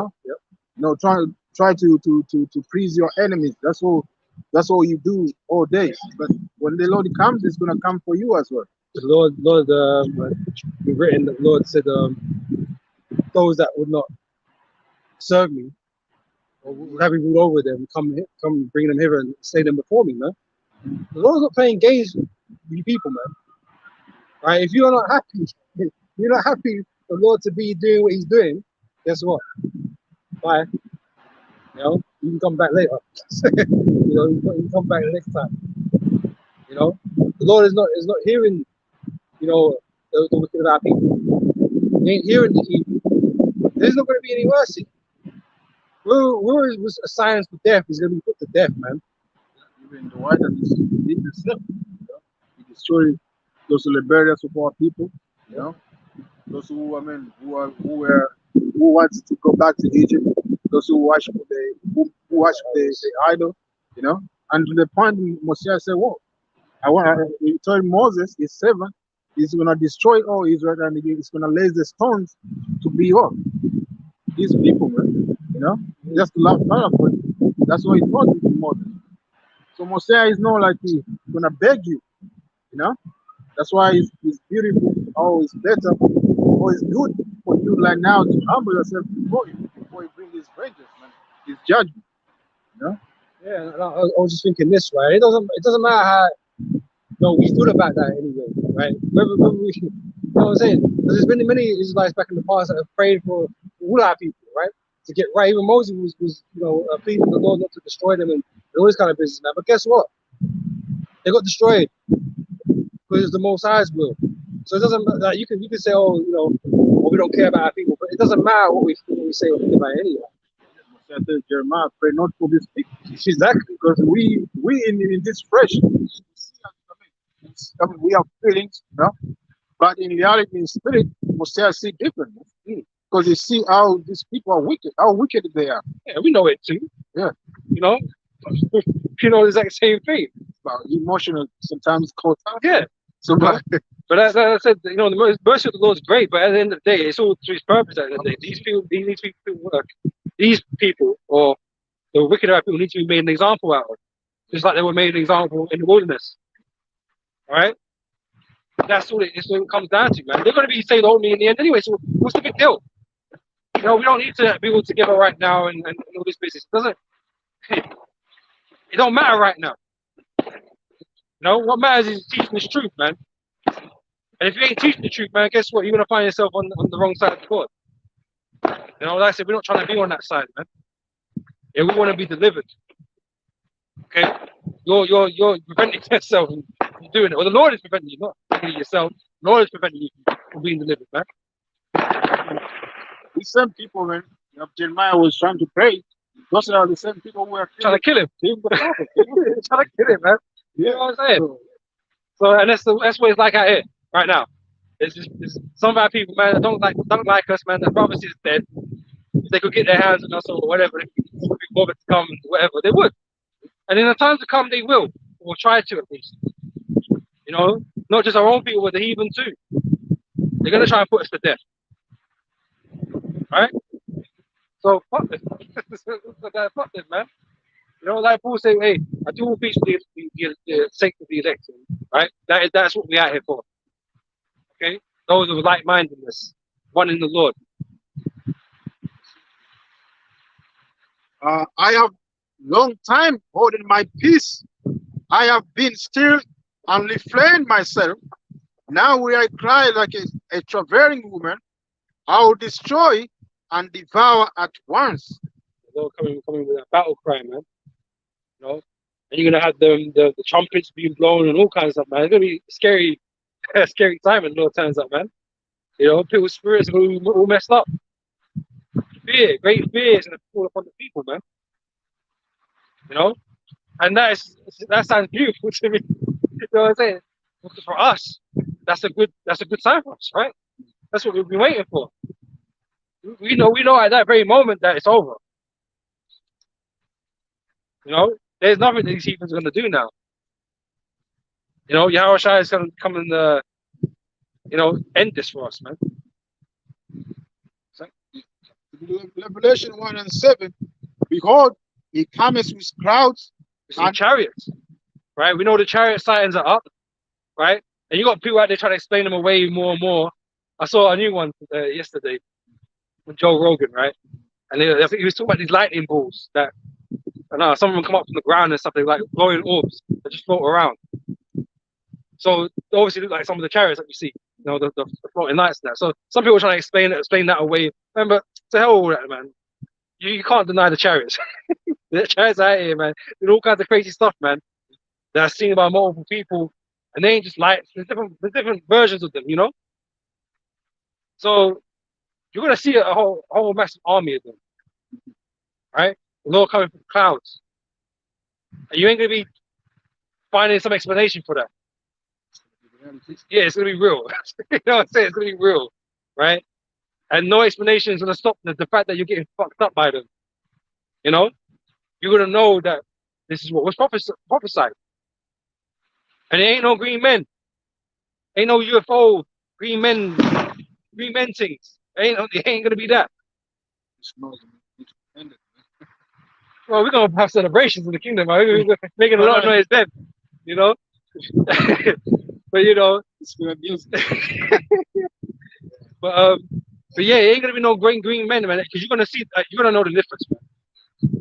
You know, these are gonna be majestic vehicles, man. Resonating some power that you just have never witnessed. I'm sure I saw. I looked at the document. There's some information. I can't remember the topic, but there's a one account you say like there were people, I don't know, somewhere in the military. They saw them, the chariot of heaven come, hovering on top of them, and then I don't know, they send a light of beam down, and then after they moved, the chariot go away, and then the people that were down there start getting sick. And that's how the Lord is going to come in His majesty. People gonna be bored, changing. The world is not ready for this, man. The world is not ready for this, man. But we're ready. We're ready to get the fuck out of here. We're ready, man. You know, that's why we hasten the day. You know, because they're vessels of our salvation. You know, those are what's going to take us to the Lord. You know, and Yahushua himself is going to have a massive chariot. You know, like Independence Day type thing. You know, we use that as a reference. You know what I'm saying? But the Lord's chariot is massive, and it is on a scale it's hard to comprehend. You know, as you see sometimes in the NASA feeds stuff like that, you see all kinds of objects in there that you just don't know what the hell they are, but we know. You know, but you're gonna get to see it live, like real time, everybody.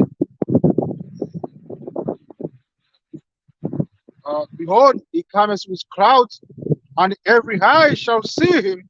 Right. So this is gonna be a global event. It's gonna be a global event. Everyone's gonna get to see this, man. It's gonna be chariots all over the world, right? We televised. You know, you want to see. Everyone's gonna get to see it, man, because everyone has to be a witness to the Lord's power. You know, people are gonna be on their phones and whatever, doing what they do. As they normally do. Yeah. Right. They've been filming someone. It's like a post up on Twitter or some shit. You know. That's me running at the time. It's gonna I mean, when them chariot come, it's gonna be what? They're gonna change. I mean, the vibration, you know, because Oh yeah. even the water gonna be what? Moving in the way. They say you're gonna feel sick and stuff like that. You're gonna feel messed up in the body and the spirit. You know, about because just because of their presence. You know, we really see how some people react when they see these UAPs, UFOs. Man, they bug out. Some people just bug out, man. So when you see a whole army of them, man, you're gonna bug out. You're gonna bug out. Man. The sound that will come out of the chariot. Yep. Yep. Uh, they also which pierced him, and all kindred of God shall well because of him, even so, amen. Alright, so it ain't gonna be a good day, man. Ain't gonna be a good day. And those same people that pierced Yahushua on the cross, guess what? They're here. What does that mean? Reincarnation exists, man. For them to witness that, they have to be here. That's just the only logical thing you can say about that. They have to be here. Right? So whoever they are, they probably don't even know themselves. Most likely they don't know, right? But they're gonna see it. And they're gonna be, like when you're reminded of something. Yeah, you have a flashback. You're calling like a nightmare or something. You know what I'm saying? They're gonna be reminded in that moment. Oh shit! And they're gonna fear. They're gonna be fucked up because they're gonna remember what they did, right? And the Lord's gonna get his vengeance. They're gonna be destroyed. You know. So yeah, reincarnation exists, man, and everybody's here now. Everyone that needs to be here is gonna be here, right? There's so much people on the planet right now, more than there's ever been ever. And that accounts for a lot of generations that existed prior.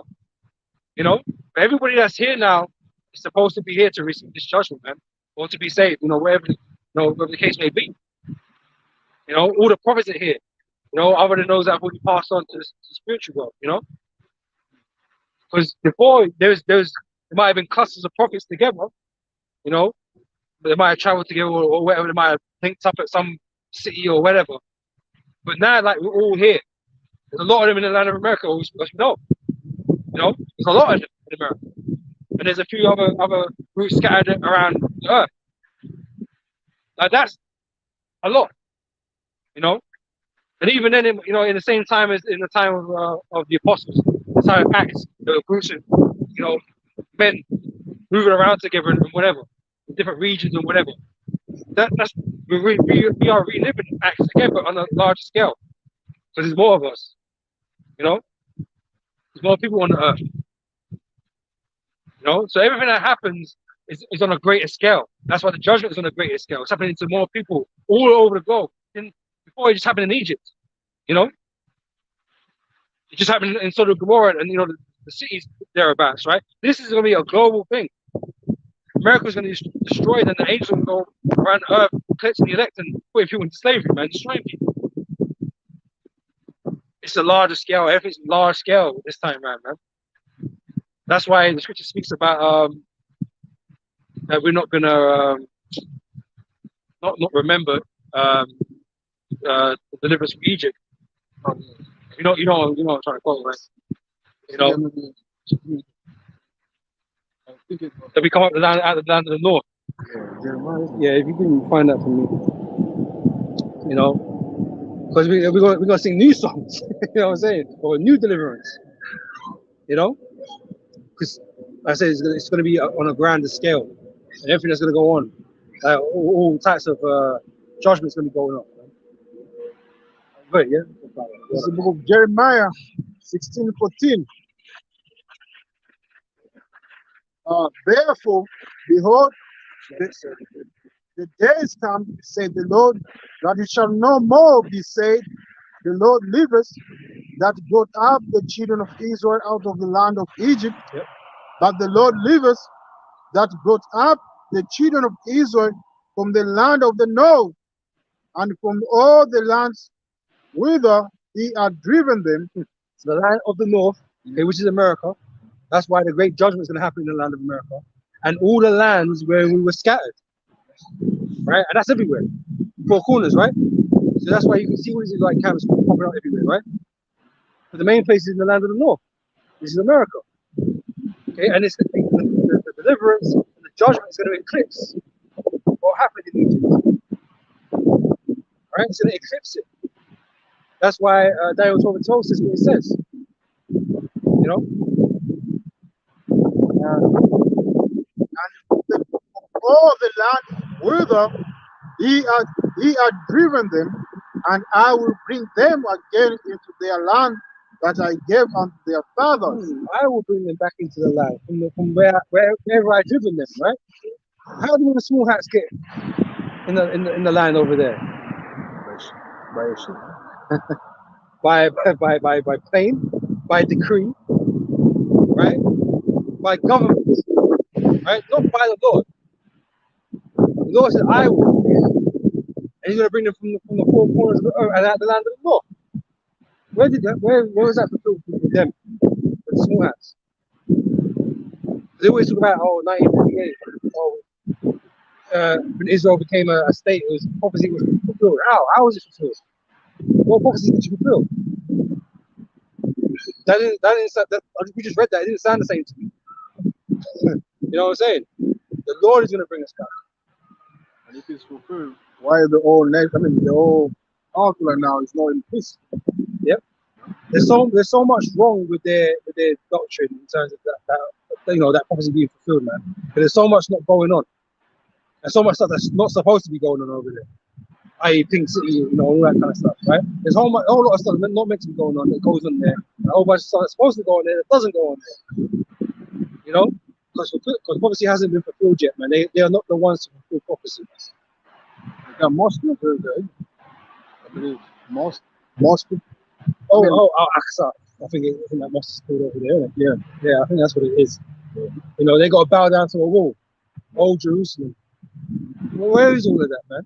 They're meant to be restored. They're meant to be restored. Worship the one power. He's meant to have some great deliverance. What great deliverance did you get? What like comparable to Egypt? Like, you know what I mean? Like, where was that? No, sorry, not even comparable to Egypt, because it's meant to be greater than Egypt. Where did that happen? Did the whole world observe that? No. Like I said, it was by a decree, man, and you got shipped out. You know what I'm saying? Phonies. Bastards. That's good, man. I believe that when they get there, that's where they'll be put the trees in That's not the Jerusalem or New Jerusalem that's in the scriptures, man. So I say, when you go back, it's going to increase everything. It increase the corn, everything. The blessings. The blessings. It's going to be the desolate land is going to be turned to what? Yeah, it's a beautiful land. All of Israel too, not just a tribe. And again, with other scripture we read today about teaching the heathens the law. The righteousness. They ain't doing that. They even got a king. You know what I'm saying? They're meant to be a nation of kings and priests. Most of them don't even give a shit. They're so-called Israelites. Yeah, they don't care. A lot of them rather just live in America. You know what I'm saying? Where is this? It's all lies, man. They're lying. And we're gonna see all of that, man. We're gonna see it all play out.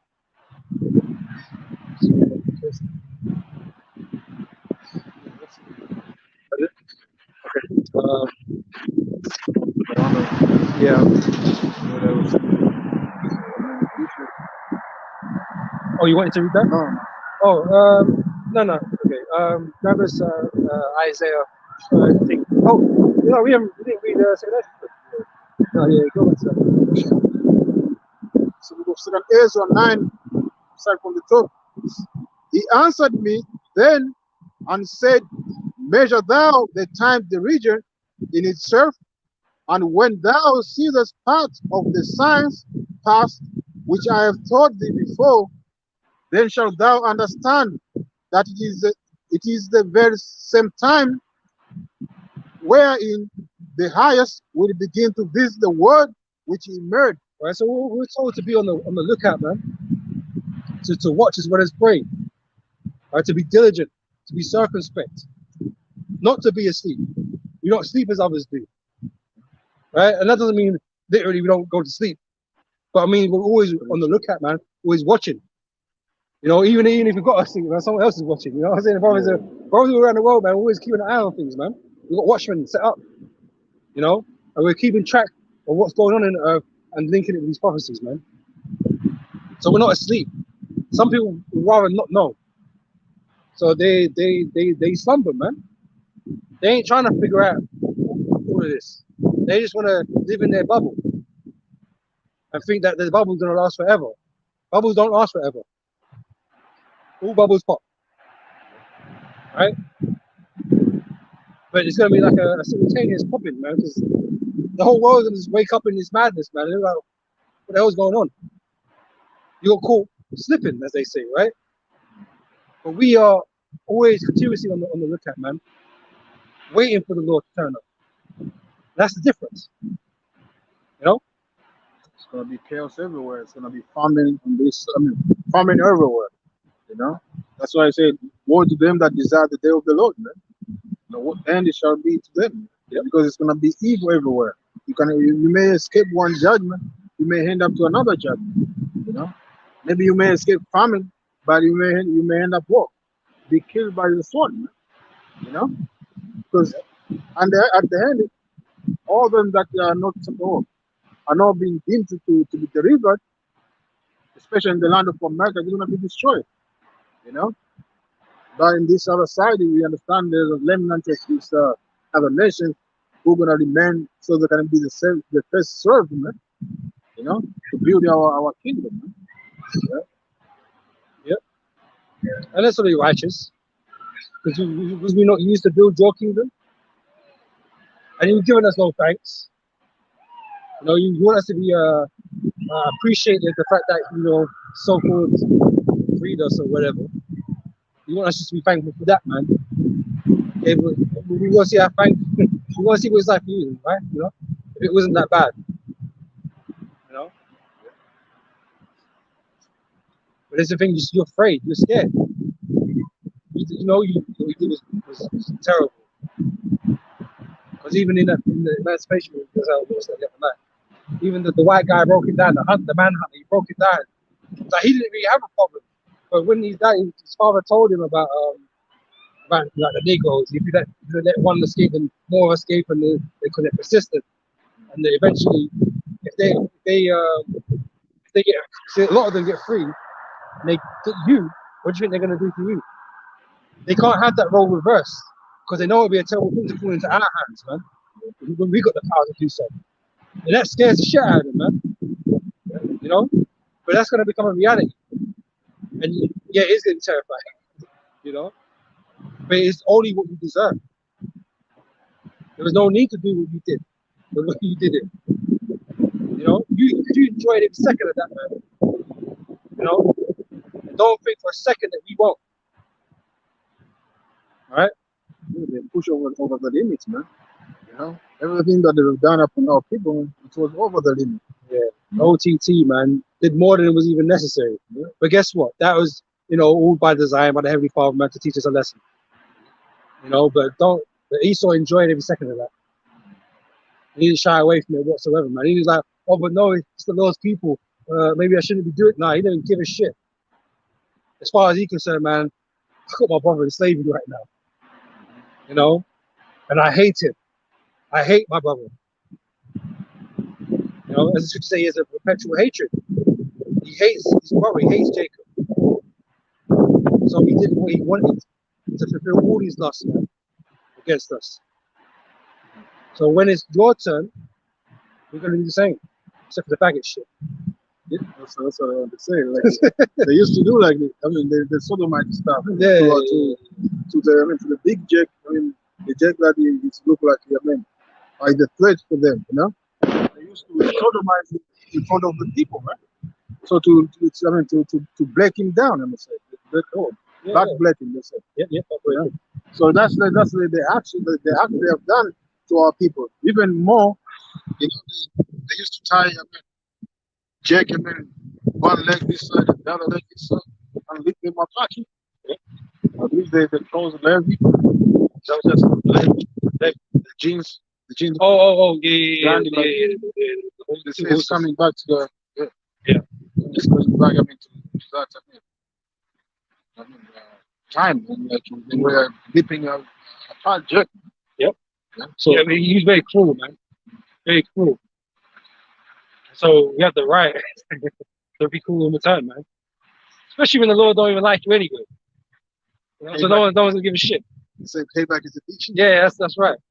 The Lord hates the Edomites, so the Lord doesn't give a shit what we do to you, man. How cool we are. In fact, the Spirit of the Lord is gonna be upon us to be as cool as we're gonna be, man. So it says he's gonna put. I mean, he's gonna avenge. Because at the end of the day, man, I'm not gonna lie, like shit that you were doing, man, I don't know if I could do that. As the man that I am right this minute.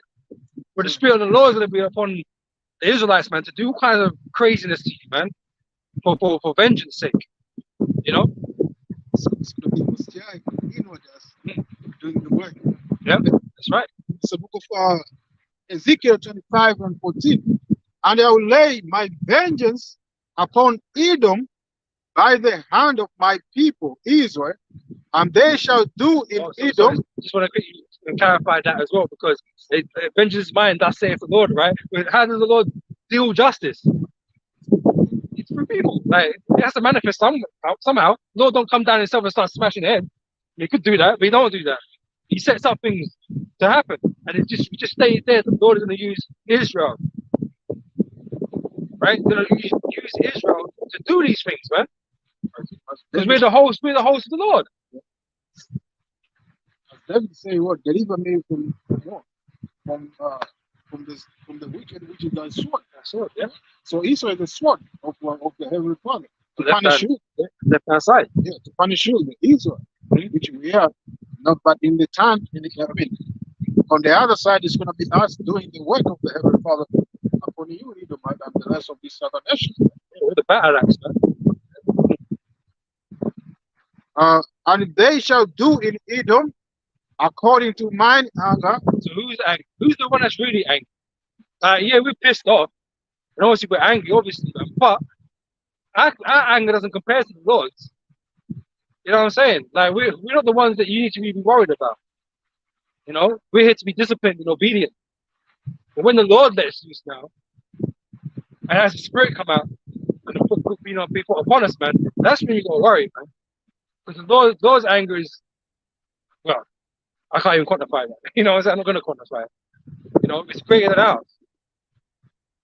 Right? So the Lord is, and we know the Lord is a terrible power. We mentioned that earlier, right? And all the heinous stuff, all the crazy stuff that goes on both sides behind. All the crazy stuff, right? So you know the Lord gets creative with how he does death and destruction, man. Right? And you're gonna fall into his hands in the form of us. And the Lord's gonna have done to you what the Lord wants done to you. You know? And they shall do in Edom according to mine anger and according to my fury, and they shall know my vengeance, said the Lord power. Yeah, that's my vengeance. The Lord says that's my vengeance, but he used Israel to get that vengeance. You know? And that's how things are done. Like we say right now, that's not the time for now. You know? The weapons of warfare are not carnal, man. We're here to be spiritual and to teach, right? That's our job right now. But just know when Yahweh Shai returns, man, that's a whole different thing. You know? We're gonna be imbued with power, right? We're gonna be like the Lord is. And we're gonna take over the earth, essentially. That's what we're gonna do. Right? And the heathens are gonna fall into our hands. Because you've been given to us. And what we decide to do at that point in time will all be for the Spirit of the Lord, man. You know? Does it? Back in the images. Then shalt thou understand, this is 2 Ezra 9 and 2. Then shalt thou understand that it is the very same time wherein the highest will begin to visit the word which he made. Therefore, when there shall be seen earthquakes and uproar of the people in the world, then shalt thou well understand Is not the world distressed? Oh, everybody's unhappy, man. Everyone's complaining. You know, things are just not right in the world, man. You know, but look at the man in China, man. They were getting locked up not too long ago, man. The man were protesting and crying and begging. You know, every nation's messed up. You know, everyone's feeling the pain, the things that are going on in the earth, man. The earth is not in a good place. More people are sick. More people are on the beds, trying. And all this is Messiah say, "What? When the wicked are in authority, the people mourn. But when the righteous are in authority, the people rejoice." So right now, the way the word is, it's clear to say the wicked are in rulership. And the Bible says also the wicked, the whole earth is in the hand of the wicked. So that's why our people, all the people of this planet earth that are in the earth are oppressed right now. They need a change. They are crying, they protest. All earth of medication. Yeah. You know what I mean? You know, cancer rates, the amount of cancers and all kinds of stuff, man. Because they used to.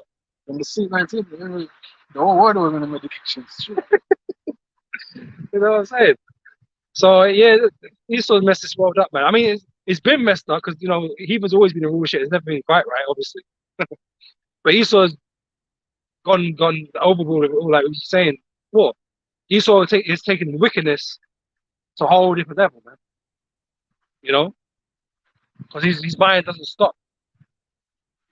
You know, and that's why it needs to come to an end. Because where would we be in I don't want to say it, 100 years time, you know what I mean, 200 years time, whatever. Well, it'll be everything that you would see in those dystopian movies, man. We'll all be dead. What's the picture? Yeah.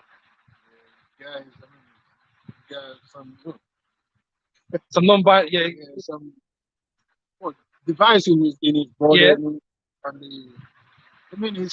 You're non-binary. You ain't got no genders no more. You know what I mean? It's all so messed up. Like, man, like we dread to think, but we know that Esau, he's destructive by nature, right? So nothing would ever survive in the end, really. But people don't see that. People think, oh, we're just gonna follow this guy, and everything's gonna be all right. Well, he's the opposite of that. Yeah, and we're just trying to save the world from Esau. Hey, Esau's the end of the world. Jacob is the beginning of it, the follower. We're gonna change or turn a new era where things are really progressing. We're gonna have like proper technology that actually it's not harmful. That works and it's not harmful. You don't know. Yeah, you don't know what you're missing, man. That's it. But when the righteous are in bullshit, people are gonna rejoice. Yeah, we'll get to that point eventually. They don't believe Esau is the sword. Besides, Esau the tongue of the word. Well, he was on the red horse.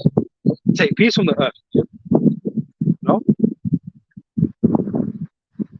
Don't need him. Don't need Esau, man. Yep. So in Ezra 9:3, therefore, when there shall be seen earthquakes and uproar of the people in the word, then shalt thou will understand that the Most High spake of those things from the days that were before thee, even from the beginning. For like as all that is made in the word as a beginning and an end, the end is manifest, even so the times also of the highest have framed beginnings in wonders and powerful works and ending in effects and signs. Right, so we'll speak about Habakkuk again. It's just one appointed time. Right, but these are the times we're meant to be looking at. The times for those times are in the scriptures. That's how you kind of measure it. Obviously, we don't have definitive timescales and whatever. That's why we're commanded to watch. It's for us to pay attention. We're not being spoon-fed the days and times when you got to pay attention.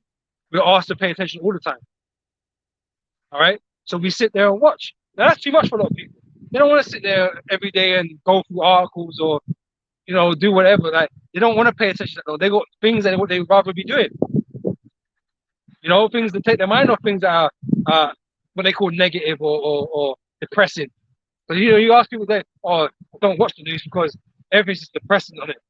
Nothing good. Because we're not in a good time. We're in a day of evil. So yeah, of course it's depressing. But for us, that's a sign of good. Because we know that according to the scriptures, that these things are meant to happen. So that means we see an end to this place, which is what we ultimately want, right? When you don't want that, we don't want to enter this place. Everything seems depressing because you're trying to ignore the fact this place is a shithole. That's what you're trying to do. You're trying to make yourself believe that this place is something worth fighting on, like fighting for. You got something to fight for in this world, or continue doing in this world, man. Rather than admit the place is a fucking shithole. It's like a cancer, man. It's keeping spreading. Eventually, the whole body is going to be full of cancer. When the whole body is full of cancer, you die. So the best thing is what? To cut the area which is is being affected. So by doing that, you need to cut yourself out of this world, man, and start what? Following the way that's gonna lead you to your redemption, Right. salvation, and life. Because everything of this world is what? Gearing you or directing you toward death, man. This place is not our rest. All right. And also, we used to give a kingdom to come. Where it's actually the flesh and with it earlier, right? So we're not meant to be occupied in distractions, negligence, and being ignorant of things that are going on. Okay, we're asked to watch, to diligently watch, and to look for the signs. That's what we do. That's what we do. Yeah, we do other things. Of course, we do other things, man. But we're always on the lookout. That's what I say. Use the word, but not abuse, because the fashion of this word shall pass away. So yes, we're in this world. We have to put food on the table. You have your work. You're gonna go to work, but as brother say, you have to keep watching, man. Always, man. Be circumspect. Yeah. Always on the lookout. So to the point, man, when those days come, you're gonna be full aware. As you say, wisdom shall be what? The stampede of thy time. Most of the people of this world, they walk. They walk carnal. They don't walk by spirit, but they walk by sight. So at the end, they're gonna be destroyed. And even then, they ignore what they see. Yeah. They purposely ignore what they see because really they're just in their own heads. Also, they bow their head on the sun. It doesn't solve anything.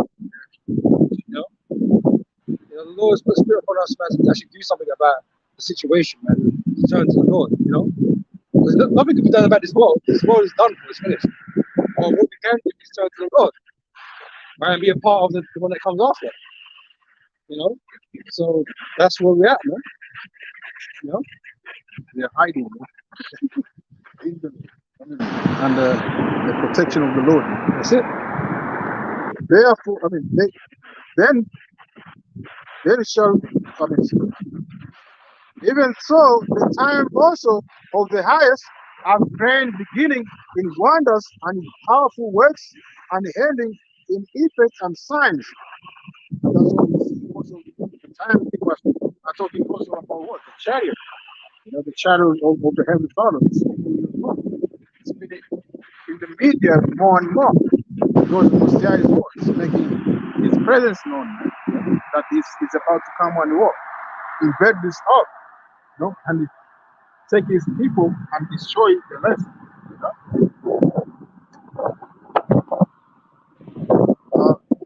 And everyone that shall be saved, and he shall be able to escape by his works and by faith. The works and the faith combined. Yeah. Whereby ye have believed. Faith. Yeah.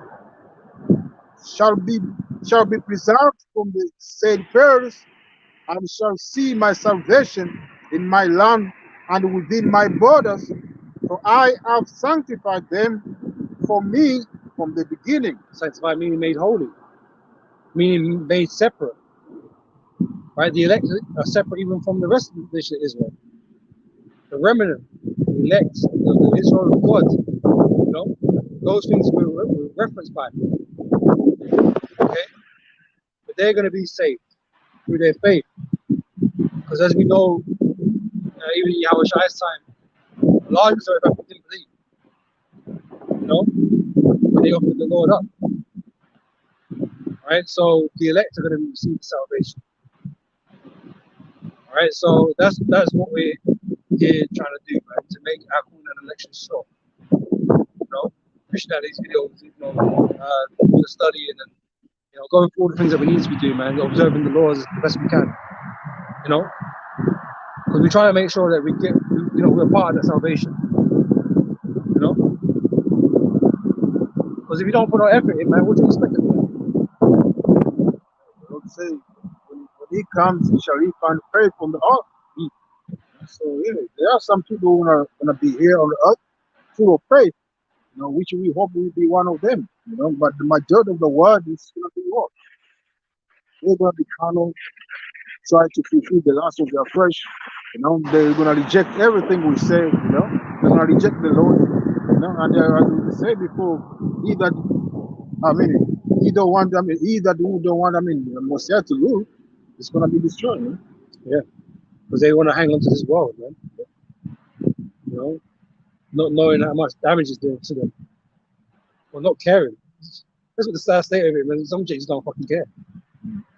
You know, they want to. They somehow like this life, some weird reason. You know, but for me, there's better to obtain, better life to live, man. Because I could. Brothers can attest for themselves, man, that life is shit. Life can be shit, man. And nothing ain't right. Nothing ain't right. Nothing is how it's meant to be. Nothing works how it's supposed to work. You know? But we know in the kingdom it will work. You know? So why wouldn't you want that? I'll trade all this shit in right now. You know? If I could be there in the end. So I know it's gonna work. Everything I ever dreamt about is gonna be there. You know what I'm saying? Things are gonna work the way they're supposed to, man. You gotta sit here and struggling with shit that you shouldn't be struggling with. You know? I as a most sick, but Messiah was prepared, man. So we through hope, man, we believe, man, Messiah have better things that have prepared for us, man. That's right, going to come, man. So we have to do what we can do right now to receive those rewards, man. Move by faith. As long as we can't see these things, you know. So everything we do is we move by faith. And some people might think that's crazy. Nathaniel, Bishop Nathaniel thinks it's crazy.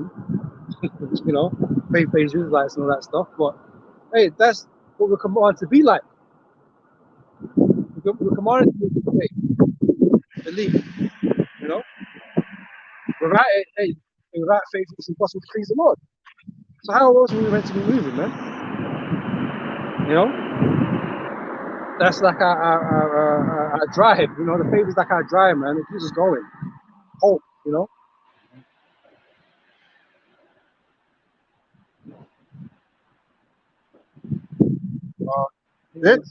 Then shall they be in pitiful curse, which now have abused my ways, and they that have cast them away despiteful. So the rest of our people, man, guess what? You abused the liberty and the grace that the Most High and Yahweh Shai provided us, man. Believing that you could just do what the hell you want to do with that. Not acknowledging the sacrifice Yahweh Shai made for us, man, as a people. You abused that whole thing. So you're going to be in pitiful case. Right? Shall have abused my ways, and they that have cast them away despiteful shall dwell in torment. For such as in their life have received benefits and have not known me, and they that have loved my law while they are yet liberal, and when as yet press of repentance was open unto them, understood not, but despised it. So you had the opportunity, or you heard this, but you had the opportunity to do the right thing, to repent to the Lord, right? But you take a life for a game, man. You know, to abuse the Most High's creation, right? Yep. The same must know it after death by pain. Right. So you get put to death, right? When you return, though, you're gonna be you come back in your lots, man, and you're gonna understand perfectly everything that's happened. Okay, what you've done, you know. Yep. No, I think that's it. Unless you see something else there. No. Okay. Yeah, so I think next Isaiah. Straight from top.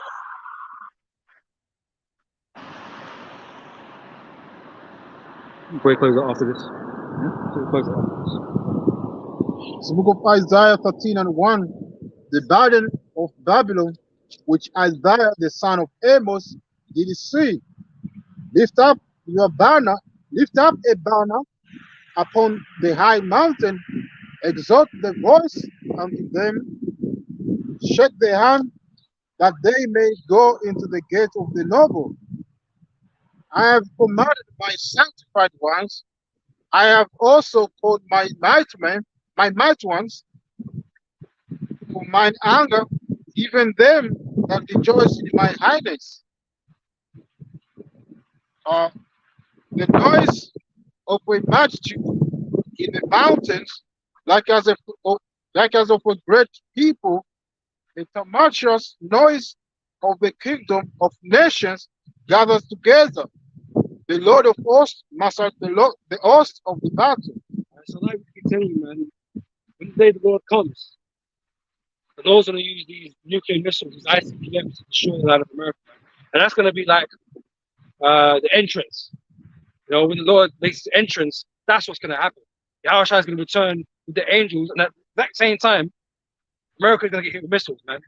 And the elect are going to get saved and delivered up into the chariot, right? So the Lord is, scripture say about the Lord making a smith. Make a space that voice. Yeah, the Lord armory, right? Stuff. Yeah, but the Lord has all made these scientists and all this kind of business, right? Yeah. It's the book of Isaiah 54 and 16. Behold, I have created the smith that bloweth the coals in the fire, and that bringeth forth an instrument of his work, and I have created the waster to destroy. Right, so I say scientists, engineers, design these missiles and whatever. So one day be used. Because right now they're mostly just sitting in storage, waiting to be used, man. But we know they're gonna be used in World War III to be used against America. Right? So the Lord will bring that great judgment against you. What that means. That's the fire that they're gonna be judged by. Right? So this is what he's talking about, right? When they come into the land of America, Babylon. Right? What's that?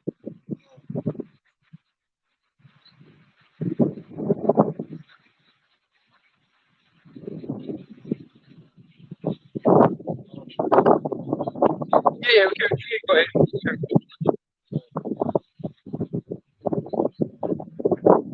I have commanded my sanctified ones. I have also called my mighty ones, for mine anger, even them that rejoice in my highness. The noise of a multitude in the mountains, like as of great people, a tumultuous noise of the kingdoms of nations gathered together. The Lord of hosts mastered the host of the battle. Another scripture speaks about the 300 billion. What's the word? 200 Is missing. Yeah. He uses the word thousands.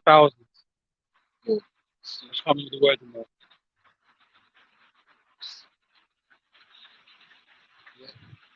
But they say like a great multitude, right? But there's a lot of missiles, man. Well, as you know, possibly I was going down, breaking down the fact these ICBMs got multiple warheads, right? Just recently, I think he's covering some of the Russian technology, Russian missile systems, right? I think he was saying that they had like, was it 10 or 8 something warheads on one missile, and Russia got the largest amount of missiles and the most powerful missile, ICBM, right?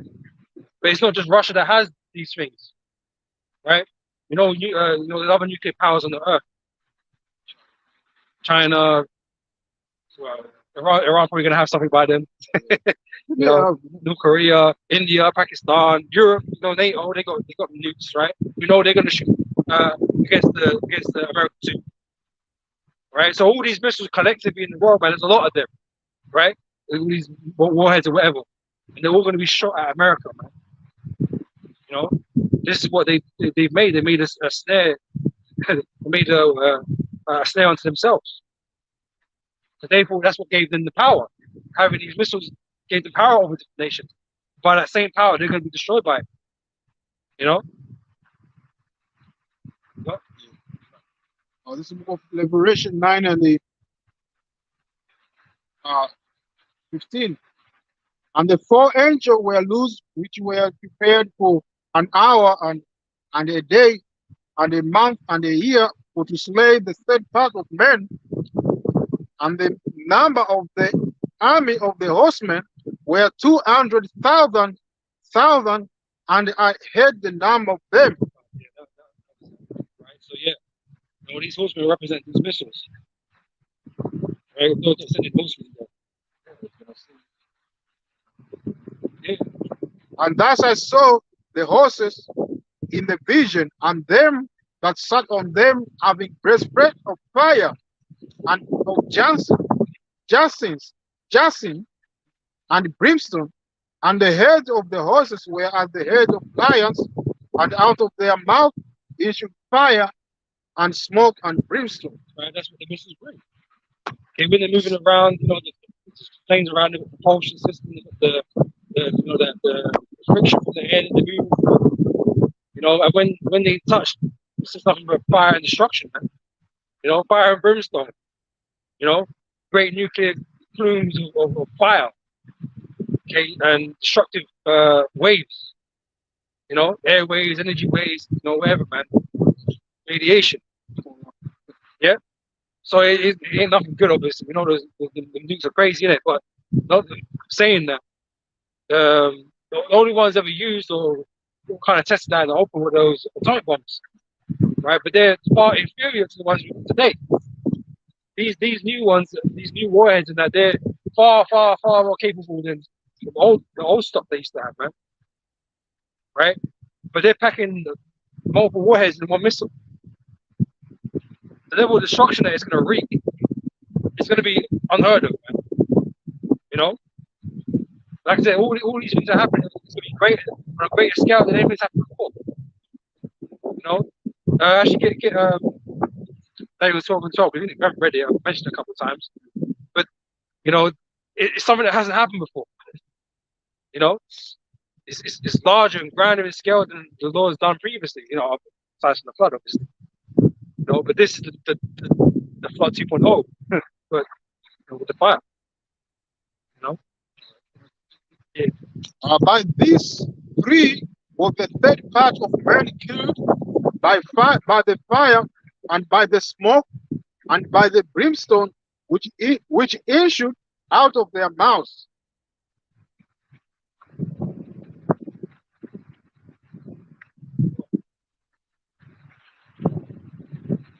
So from Daniel 12:1, and at that time shall Michael stand up, the great priest, which standeth for the children of thy people, and there shall be a time of trouble, such as never was since there was a nation, even to the same time. And at that time thy people shall be delivered, everyone that shall be found written in the book. Right. So this is going into time of tribulation, man, because all of that is going to lead up to America's destruction. right? It's going to end with the nukes, right? Obviously, this world's going to be in a bad way beforehand, so we're going to be in a time of trouble that never was. But that includes the judgment at the end too. You know, when this is all done, America's going to be destroyed with fire, and it's going to be monumental. You know, the whole world is going to see it. And then when you read about the lake of fire, that's what's going to be known as, man. The lake of fire. That's what it's going to be turned into. You know, such as the judgment. Okay, a land without inhabitant. As the scripture keeps, speaking about a great judgment, where the land is left without inhabitant. It's showing you it's talking about ancient Babylon. Ancient Babylon doesn't exist, right? And there's no, I mean, the judgment is on the door of Babylon, okay, which is America, right?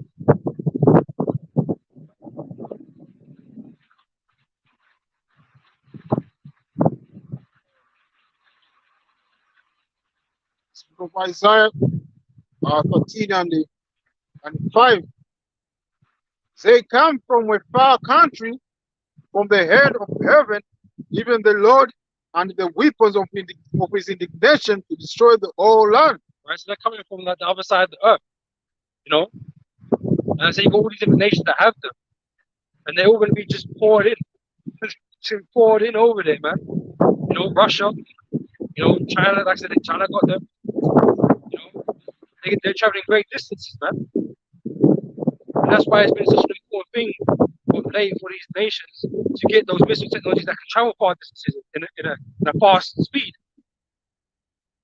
And Russia got them the hypersonics and the all that new missile technology that was displaying that time ago, where it could maneuver and do all kinds of stuff and change the trajectories and all that kind of stuff, right? And they got missiles that can reach mainland America in like 30 to 45 minutes or whatever it is. You know, because scripture say within 1 hour she should be destroyed, right? So it's been important for this technology to develop the way it has, right? To have the capability of doing what the scriptures say it's going to do. You know, that's the part of the watching, because they have the technology to do what these scriptures are saying. You know, you got the idiots out there that still believe someone's going to shoot some arrows over there or something. You know what I mean?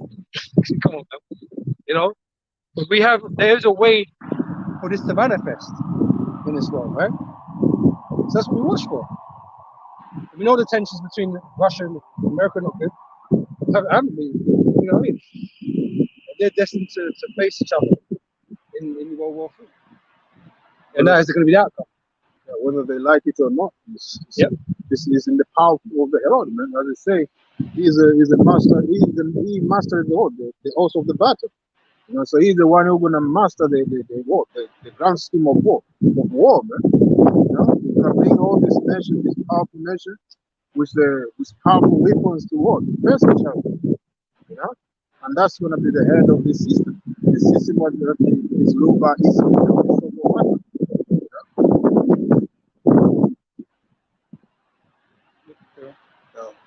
They come from the far country, from the head of heaven, even the Lord, and the weapons of his indignation to destroy the whole land. How ye, for the day of the Lord is at hand, it shall come as a destruction from the Almighty. Yeah, the day of the Lord is not a day that you put in your calendar thinking that it's going to be a great day. You know what I mean? It's going to be the opposite. It's going to be a terrible day. You know? Yep. Therefore shall all hearts be faint, and every man's heart shall melt, and they shall be afraid. Pangs and sorrows shall take hold of them. They shall be in pain as a woman that travails. They shall be amazed one at another. Their faces shall be as a flames. Behold, the day of the Lord cometh, cruel, both with wrath and fierce anger to lay. The Lord's not cruel, surely not. It's not what we're reading here. The Lord says he's coming with cruelty. You know? You think Yahweh Shai is coming any different? Of course he's not. When you read about Yahweh Shai, when he comes with the angel, he's going to turn people to dust, man. You know, the ones you call God and Jesus Christ and whatever, man. Not the people you think they are, man. You know, it's not who you've made them out to be. But like I pointed out in the past, you know, I've spoken to, man. Everyone has their own idol in their mind, their own version of what the God of the Bible is and who His Son is. They've all got their own version in their own mind. They don't follow closely to anything. It's like, oh, my God doesn't do it, or they have an opinion, their own opinion of it. But it's something you made up. It's nothing but an idol. Yeah, which is no different to any other else's idol out there. It's just another idol you made up. Just like it's not made with, you know, wood or brass, but it's just made in your mind. You know, but it doesn't make it real. If you're claiming to believe in the God of the Bible, then you have to believe in the God of the Bible, as believe on me, as the Scripture has said. Right? That's what you're meant to be doing, not making shit up for your own purposes, because you feel good about this God that you believe in. Oh, my God doesn't. My God loves, you know, the rainbow people. Yeah. You know what I mean? You can't do that. You can't make shit up, man. Because the God in the Bible doesn't believe in that. You know what I'm saying? You can't do that. But it seems like everybody does. Everyone walks in their own deceit. You know? That's why I said, I mentioned before, it's going to come to destroy the idol of Egypt, man. You know? All these idols that the brothers say, I mean, you people imagine in your head, like that's your power, which you are not, is not. Messiah is going to destroy all of that. You know, all of that is going to take it away. He's going to break your reality, man. What you think things are. He's going to break it all, man. And he's going to show you what it is.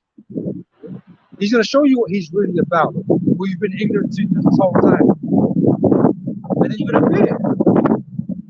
Because that's the way you're supposed to be. You're meant to be in fear of the Heavenly Father. So you respect his power. So you respect his words. Right now, no one respects everyone to do what they want to do. They have no fear. You know? The whole nation is gonna know, as you said. The whole nation is gonna worship, as they did before. When we came out of the land of Egypt, they understand the power of the Heavenly Father. They heard the fame. You know, and they start making names for him like El Shaddai, tell even like power. You know, because they understood, man. Like, nah, we don't want none of that, man. And that's why when Israel came around, they was always worried about us, man. Because he looked like, you know, it sounded like we was going to be bringing trouble to them. You know, and the Edomites, they first come against us. The Amalekites, they came against us, man. All we want to do is pass through. You know, but they want to come to war with us. You know, they would take their land and stuff. We wasn't there for the land. We just wanted to make a shortcut. So we wanted, man. And we said if we took any water, you know, they basically we restored, didn't it? But now Esau and the Amalekites, they were like, nah. And they came out to war against us, man. You know, it made us go the long way around. Yeah. You know? It's the book of Isaiah 14 and 15. Where thou art a power that hidest thyself, O power of Israel, the Savior.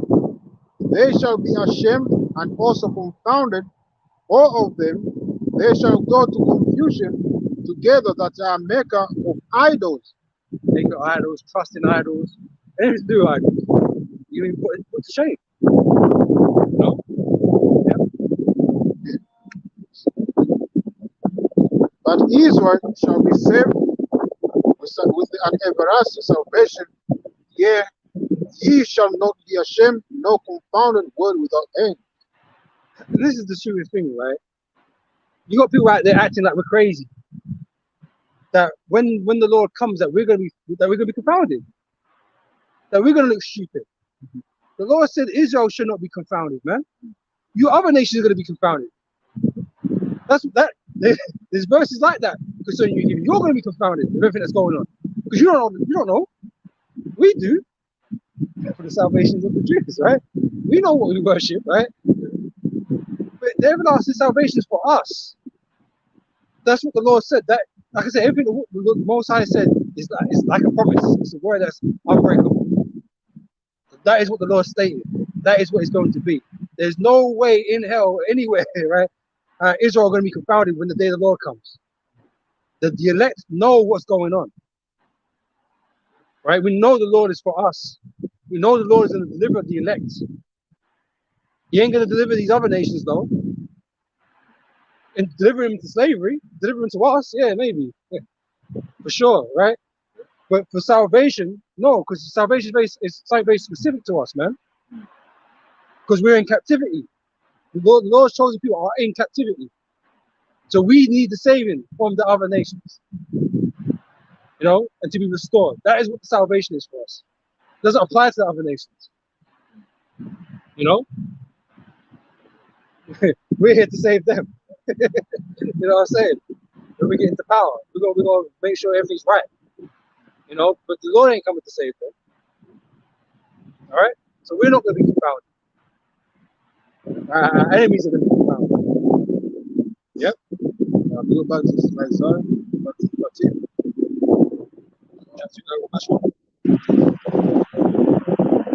Good night. Okay. Just read down. Just read down to 11. And we'll close up with that. Isaiah 13 and 9. Behold, the day of the Lord cometh, cruel, both with love and fierce anger, to lay the land desolate, and he shall destroy the sinners thereof out of it. For the stars of heaven and the constellation thereof shall not give their light. The sun shall be darkened in his going forth, and the moon shall not cause her light to shine. And I will punish the world for their evil, and the wicked for their iniquity. And the Lord's going to punish the world, because this whole place is evil, man. Just like the Lord flooded the earth, he punished the world because it was evil, corrupt. You think you're somehow better than those days now? You're worse. We're even worse now. So you don't think the Lord's going to do what he did before? No, not exactly the same. You know what I'm saying? To bring judgment for people's wickedness. Of course he is, man. You're acting like most happy with everybody. The Lord loves everybody, right? So he don't mind. Just whatever. He loves the way I am. All this shit. The Lord accepts me for who I am. Fuck off, man. You know what I'm saying? That's what idols are saying. The idols are yet to be in their head. That's it. That God don't exist, man. Just make that shit up. So the Lord's gonna bring the second death, as the scripture says, the second judgment, second great judgment. Okay. And I will punish the world for their evil, and the wicked for their iniquity. And I will cause the arrogance of the proud to cease. And Esau is at the top of that list. The arrogancy of the proud. Who's more proud than Esau right now? Nobody. And his dominion, his rulership is going to come to its end. Should it cease? And like you said, you're running out of time. So you want to get things in place now. That's why, things have been moving quickly these last few years. But expect next year to run even quicker. We don't know what's going to happen next year, but it's going to be jam-packed. That I can be very sure. You don't know what he's still going to bring into play off the bat tomorrow. You know what I'm saying? What he's going to end up doing. That's what we watch. We watch to see what it is. And we can gauge it. We can gauge how close we to things. Because if he starts bringing out the sea here tomorrow, bro, it's like, oh wow, there ain't much long left. You know what I'm saying? We would know that. But we gotta wait for that to be introduced, man. We know what they're talking about it. It's out there in the world and the concept and the people doing it, taking it, using different things with it. So we know it's out there. But when is Esau gonna push it? That's what we're waiting to see. Well, obviously, when this whole place collapses, that's a good opportunity to do that, right? And we know that the world is financially unstable. So we're gonna see. See how early that kicks off, They will lay low the hotness of the terrible. Again, that's Esau. Because I said they're the hammer of the earth, man. You know, and they're gonna come with great violence. That's to be expected. Because Esau's gonna fight to keep his kingdom, man, to have control over his kingdom. And when you get more people more upset, more, as I say, the riots and the protesting and that, the uproars of the people, right? You want to see Esau come and be more forceful with things, become more draconian like, right? He's gonna become more violent, more aggressive.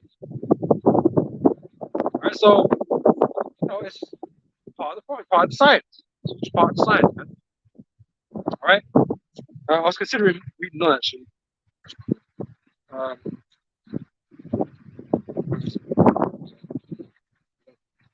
Yeah. Yeah, I was thinking that just finish it. Did you get 5 of them? 5, 11. Finish it. It's the chapter all of it. Yeah.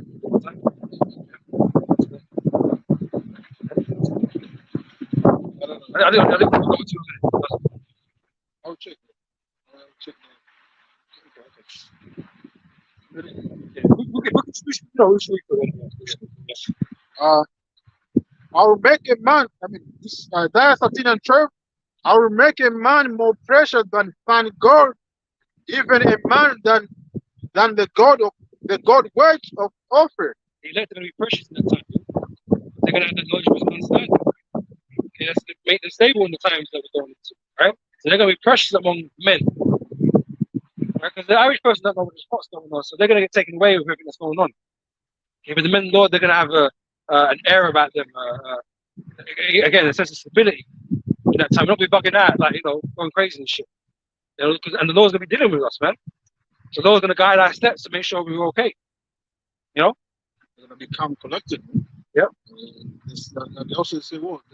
7 women shall hold in what? Take over 1 month. 1 month. So it's like, these women, they're going to see this other men, the men of this world. I know. Yeah, these deadbeats, man. Because before, now, like we're the deadbeats. They don't look at us like we're nothing. But when you see these men you kind of respect now, they're crumbling and falling apart, you're going to respect no more. Women are attracted to power and things that provide them safety and shit, you know what I mean? So when they see the men of the Lord and how they're rolling, they're going to be drawn to us. Well, the ones that the Lord choose. Yeah. Not every woman, obviously, but certain women, that the Lord have set out to be saved,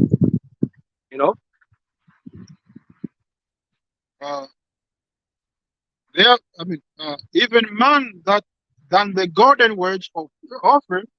Therefore, I will shake the heavens, and the earth shall move out of our press in the last of the Lord of hosts, and in the day of his fierce anger. And it shall be at the chest low, and as a sheep that no man taketh up, they shall every man turn to his own people, and free everyone into his own land. Everyone that is found shall be thrust through, and everyone that is joined unto them shall fall by the sword. Again, death. Death. Their children also shall be dashed to pieces before their eyes. Not the children. The Lord loves babies, right? The Lord don't care. The Lord is, when it comes to judgment, the Lord he doesn't discriminate. You know what I'm saying? They'll be old, young, male, female, whatever. Who the judgment's for is who the judgment's for. And like I say, reincarnation exists, man. So you're thinking now, innocent babies. No, there's no child that's innocent. Right? We've lived other lives, man, and done things, wicked things in this world. So any judgment received is judgment deserved. You can't complain about it. You might not know what it was he's guilty for, but most side does. So live with that. So yeah, the children are gonna get it too. You Edomite children, the Lord's not gonna spare the children, man. That's why they're gonna die of famine. That's why you parents out there gonna eat your children. There ain't gonna be no mercy there. Most likely gonna have you eat your children, man. In the famine.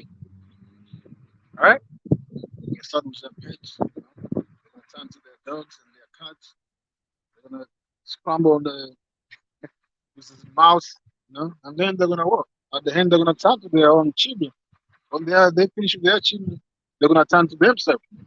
That's called cannibalism. You know? Sounds wild, but it's happened in the past. You know, so yeah, most likely gonna create those circumstances, man, for it to happen. Right? Yep. They, their children also shall be dashed to pieces before their eyes. Their houses shall be spoiled, and their wives lavish. Yep. Uh, Rape is gonna be super up. You know? It's gonna be super up, man, because you got a bunch of frustrated men out there. You know? men And, breaking from the prison as well. yeah, well, they don't even need to be frustrated, man. You just got guys that in that time are different people. You know what I'm saying? You know, we've seen those movies, like The Road and whatever. And it's because there's no law, men are free to do whatever they want to do, and them being the stronger vessel, being the stronger species, the stronger sex, right? Are gonna do what the fuck they feel like. And women are prey. Women and children are prey. The movie Doomsday. I mean, you watch I it. don't think I've seen that.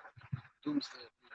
So, I mean, something to do with what disease in which you're allowed to scorch on and stuff like that. So they have to cage those people who are infected. Isn't it? So the people that start, I mean, doing mad, killing each other, start eating each other, letting each other, lawless. I mean, it was lawless. I mean, places. I mean, so people can do whatever they want. Yeah.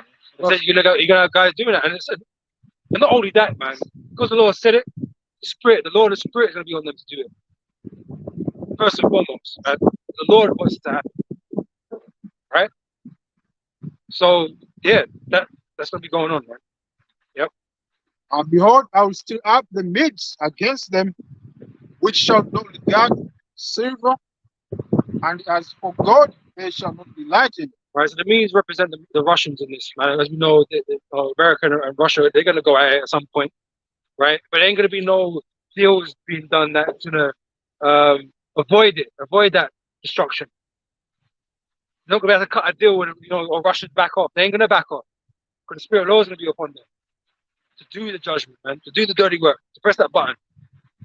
You know, Ezekiel 38 goes into them, their jaws being hooks being put in their jaws and being drawn back. It's that kind of hard and state mentality, right? And also about they shall think an evil thought. Most High gonna put that evil thought in them to release utter fucking destruction upon them. Utter destruction, man, because they know that as soon as they use those missiles, man, it's over, man. None of those defense shield systems are gonna work. They ain't gonna be active, man. They ain't gonna do nothing. So when those missiles land, man, America's finished. Like I said, it's not just the Russians, right? You're gonna have America's allies also do the same thing and burn them with fire because they hate the whore. All right? Yep. Behold, I will stir up the midst against them, which shall not regard silver, and as for God, they shall not delight in it. Their bows also shall dash the young men into pieces, and they shall have no pity of the fruit of the womb. Their eyes shall not spare children. So even unborn baby is going to be destroyed that day. Yeah? And Babylon, the glory of kingdom, the beauty of Chaldeans. Is America the glory of kingdoms right now? It's not as good as it once was, granted, but it's the top nation on the planet, man. Where they make the most money and people getting rich off America, man. Everyone wants to be in America, man, because they think they're gonna make something of themselves, man. All right? Yeah. So it's the glory of kingdoms. Okay, just in this new age now, as the daughter of Babylon, as America. That's what it is. Yep. Because you can't say Iraq is the is the glory of kingdoms. You can't say that, man. It's a fucking dust bowl. Yeah. That place has been destroyed a long time ago, man. You know, they ain't been in power for a long time. And in Babylon, the glory of kingdom, the beauty of the Chaldeans' excellence shall be as when Most High overthrow Sodom and Gomorrah. Same fire, destruction by fire, right? It shall never be inhabited. Right. So this is part of the prophecy now. It's gonna be destroyed so bad with the fire that it's not. It ain't gonna recover, and they ain't gonna have no one living there no more. Again, Babylon, which is in that region of Iraq and that kind of stuff, right? Is inhabited. But again, it's not the glory of the kingdom. So we always not talking about that place. Spiritually, Sodom, Egypt, Nineveh, Babylon. You know, that's what he's been speaking about this whole time. Spiritually. That's what that place is, America. And it's not never going to be inhabited again. Osra, yep. Shall not be inhabited, neither shall it be dwelt in, neither shall it be dwelt in from generation to generation, neither shall the Arabian pitch tent there, neither shall the shepherd make their ford there. But wild beasts of the desert shall lie there, and their houses shall be full of doleful creatures, and owls shall dwell there, and satyr shall dance there. As you show, desert creatures out there. Most of the things obviously die down a bit, That's what you're going to find out there. Not that you're going to be over there to find it. You're going to be there. You ain't going to go buy that land. But just know that's what's going to be over there. There you go. And the wild beasts of the island shall fly in their desolate houses, and dragon in their prison palaces, and their time is near to come, and our days shall not be prolonged. Full circle. You know, starting with the time running that thing, right? His days shall not be prolonged. Okay, we're coming into that time, man. We're gonna see this soon, man. You know, not been next year. You know, at least the majority of this, you know, coming to its end, man. You know, that's what we desire, man. And all these people gonna have a so-called Happy New Year, man. Well, we hope we don't. We're gonna what we do. You know, we're gonna put our curses tonight. You know, and yeah, man, I barred the ball, man. You know, and yeah, so we're gonna do all that tonight as well. But yeah, you know, with that though, we're gonna close up and we're gonna give all praise and glory to Yahweh, Hashem, Yahweh Shai, Hashem Kakadash, double honor to the elders, the apostles of GMS, and Shalom out there to the whole for that, man. Appreciate you. Until next time, say Shalom.